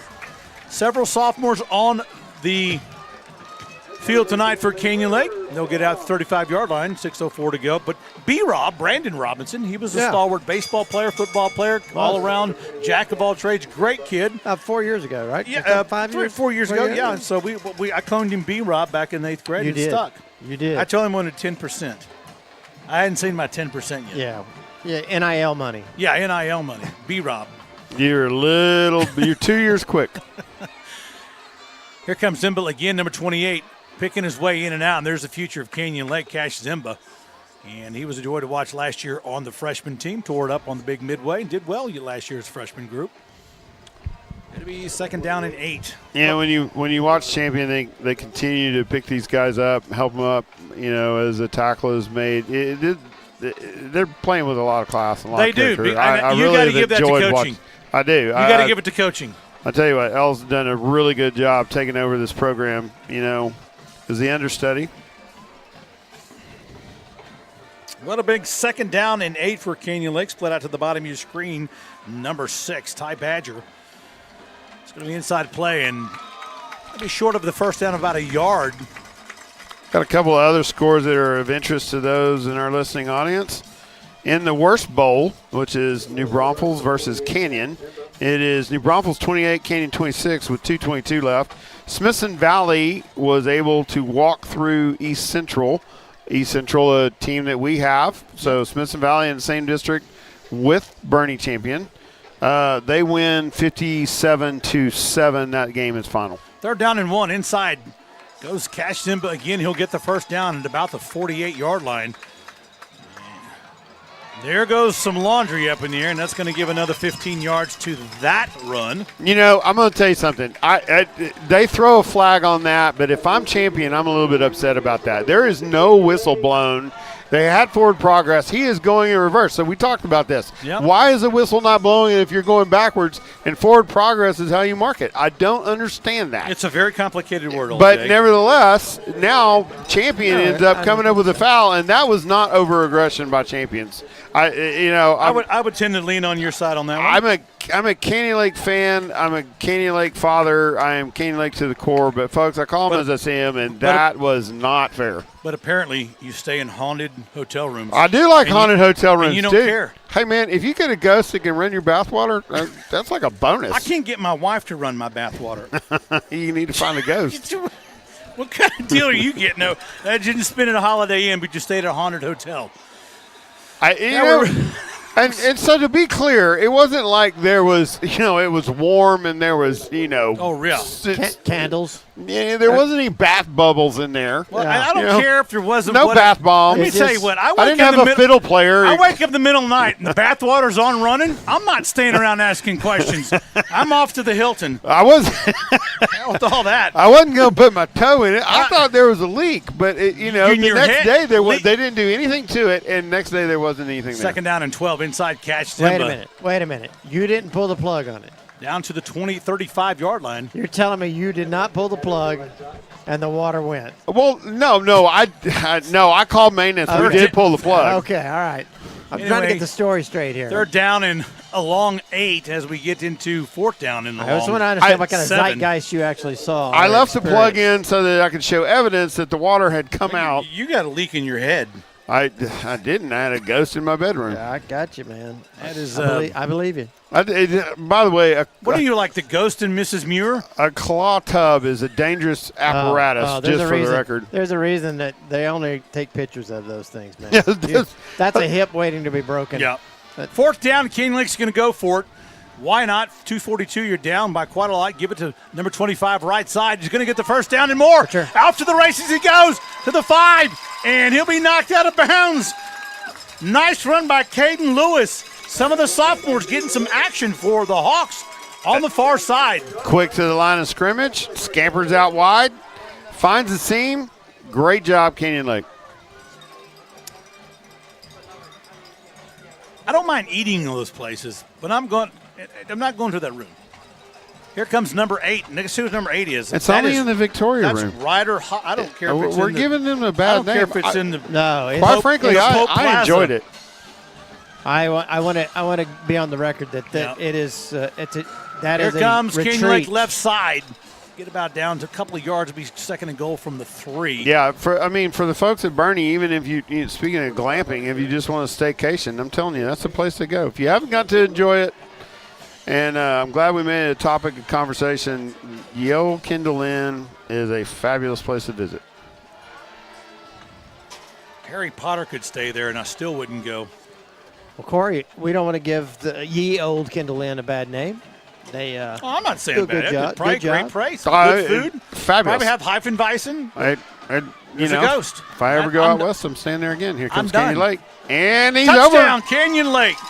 Some of the sophomores in there getting a little action for Canyon Lake. Number 28 getting it in there. Cash Zimba. First varsity touchdown.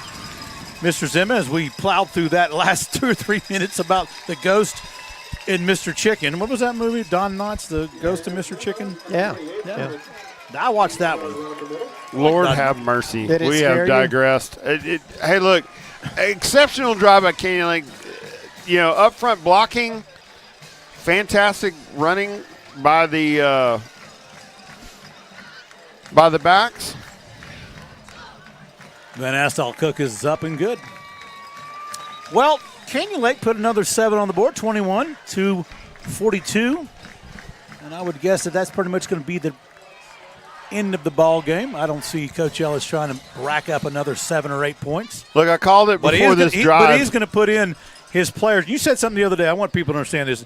Repeat what Todd Dodge said about running up scores in football playing. Okay, so Todd Dodge, famed football coach at Westlake. Prior to that, at Southlake Carroll, his son Riley Dodge, now the coach at Southlake Carroll, has had some teams for the ages. I mean, the man goes and wins 3 straight state titles in a row.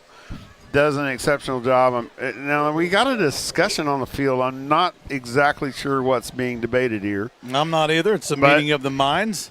While we figure it out. So Todd Dodge has a radio show. He comes on the horn in the morning, and he gives them a discussion about, this notion of running up the score. And he makes an excellent point. He said, I've got kids that are 15 to 18 years old that I'm trying to teach how to play football. when I put them on the field, I am not teaching them to go 50%. I am teaching them to play football. He said, I am not trying to run up the score. I'm trying to do my job as a professional, as a coach, and coach football. He said, if the score happens to go up, that is because I am trying to do my job that I promised and made a commitment to the school district. There you go. That's it. I thought that was an exceptional viewpoint. It's not to be a bad sport. Well, we had a chop block on in the midst of all that great story from Todd Dodge and you, and I like that story during the extra point. Chop block, you don't see that very much. Nope. So Van Assel's going to have to back it up another 10 yards. You can take a shot at about a 33. What do you mark that ball? A 35-yard field goal for the extra point to put. He's got the leg, I can tell you that. There it is, but he's going to be wide to the left, and he'll miss it. 42-20, your score, and that chop block cost Canyon Lake a point. But, I agree with that. A lot of people agree with that. Some people don't, but that's a good explanation from Todd Dodge, and I appreciate you throwing that out there because I've heard it from you, and I've heard it from others a little bit. It's a good There are story. going to be people that disagree, and I don't blame them. I mean, we are talking about 15 to 18-year-old kids, and sometimes we forget that. As broadcasters, as people that are calling the game, as fans of the game, we look at, we call, we evaluate a lot of the time trying to be, similar to some of the critiques that are given, in college and in other forms of football professionals, and we fail to recognize that these kids are still learning. They're on a learning curve that's so steep, with the NIL money and the way they, talk about recruiting and Twitter and everything that goes on. At the end of the day, you're watching your son play, and I understand that. Yep. I understand that as well as anybody else does. You do too, Corey. So, Yeah, both of our kids here on Canyon Lake, and his boys and my boy have a few records here, so we're just like anybody else. I mean, not that we stay in haunted mansions and stuff, but kickoff down the field. I just can't get over that. I see Ouija boards and stuff like that. I'm not it wasn't that crazy. It's just water in the bathtub. We got a flag on the field on that kickoff. I mean, I woke up this morning and had water all over the floor in the bathroom. Turns out I had a leak. Your wife's fault. No, it wasn't. But that is not good. A leak at any time is not good. A leak at any time is not good. That depends on how old you are. Okay. You don't have to. There's the rim shot. You don't have to worry about the dogs. I wonder if anybody from Boerne's still on the line. Like, good Lord. No, they're probably done with us. Yeah, they went off a long time ago. But no, we're glad to have Boerne out here. Don't know if we'll get to play them again. Canyon Lake always tries to go up divisions to play people in their non-district schedule, thus trying to find the better teams in the local area to go against. And it pays off like last year. We had a 5-0 run through District 1 district and got too deep in the playoffs. And it bore fruit, much to the chagrin of the man next to me's sons, Chase and Hunter Anderson, and a whole host of other kids that were here tonight. I saw them all. Actually, I saw your son down there in the restroom break. I said, come up, and I didn't see him come back. No, I think, I think they're out socializing a little bit, talking to some people they hadn't seen in a little bit. There you go. Well, 1:45 to go, 20-42 is your score. In comes what appears to be basically your they're going to go on the victory formation, and I figured Coach Ellis would do that. So they're going to take the ball will come up to the front, and he'll take a kneel and just let that clock roll. Coach is probably not going to use his timeouts. Probably get some kids in there that hadn't played. Here comes number 71, for example, Dylan Marino.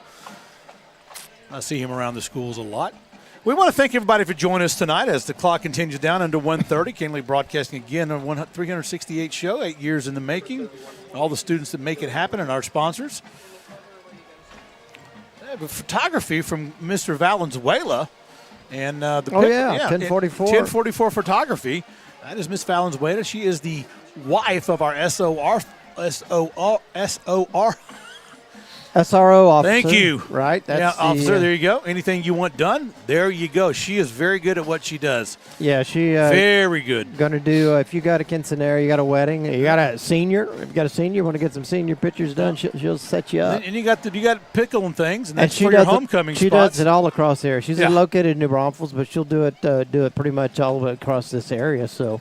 The pickle, Let's Get Pickled is also one of our new sponsors. Let's Get Pickled, yeah. She's got homecoming coming up. She does. You need to get all the stuff over there. Let's Get Pickled, new sponsor here tonight. Yep. Look them up on Facebook or online. They just became a new sponsor. We got a couple of pictures there. There you go.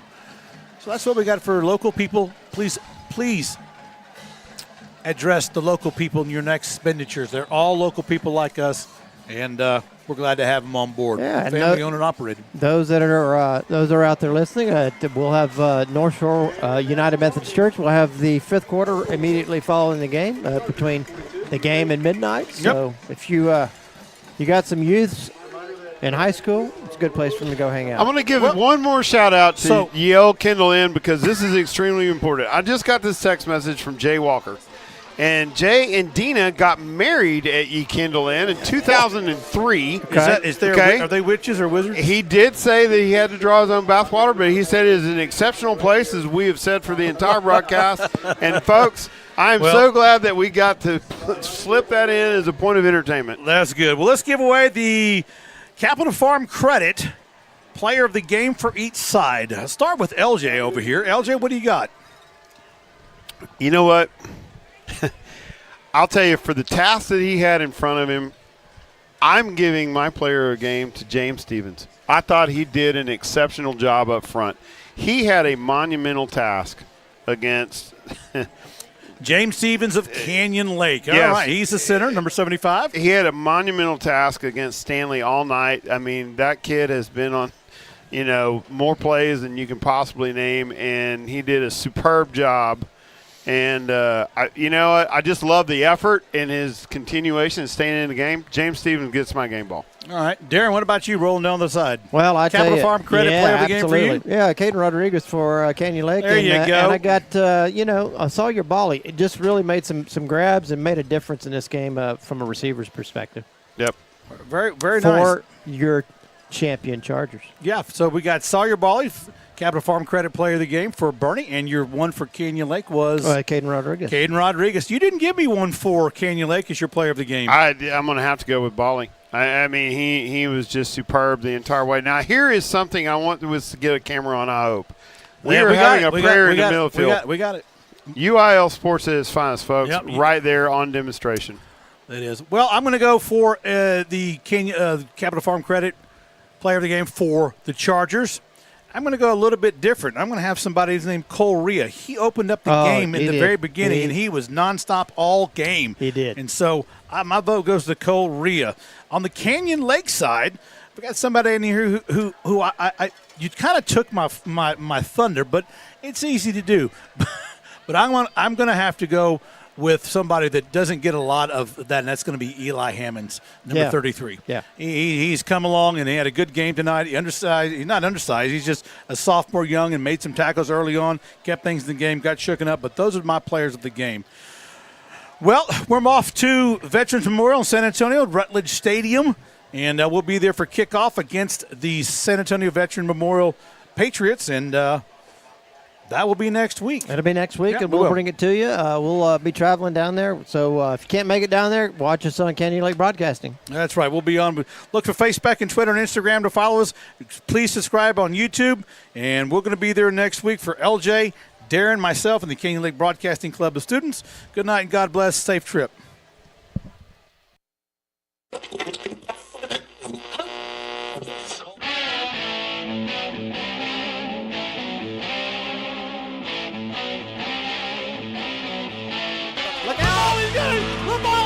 Touchdown, Canyon Lake! Holy cow! Winners, fakes, pumps, up, and good. And Anderson gets in on the belly, Pete Rose style. Dad, have you been any prouder? Shot off. There's Pena on a one-timer. Oh! Back to Bowers to Mulgera. He'll launch a three at the buzzer. He got it! Oh, my God! Keep on going. That one is belted deep to left and way gone. Here comes Coburn for three. Nothing but that. There goes Bates, touchdown, touchdown!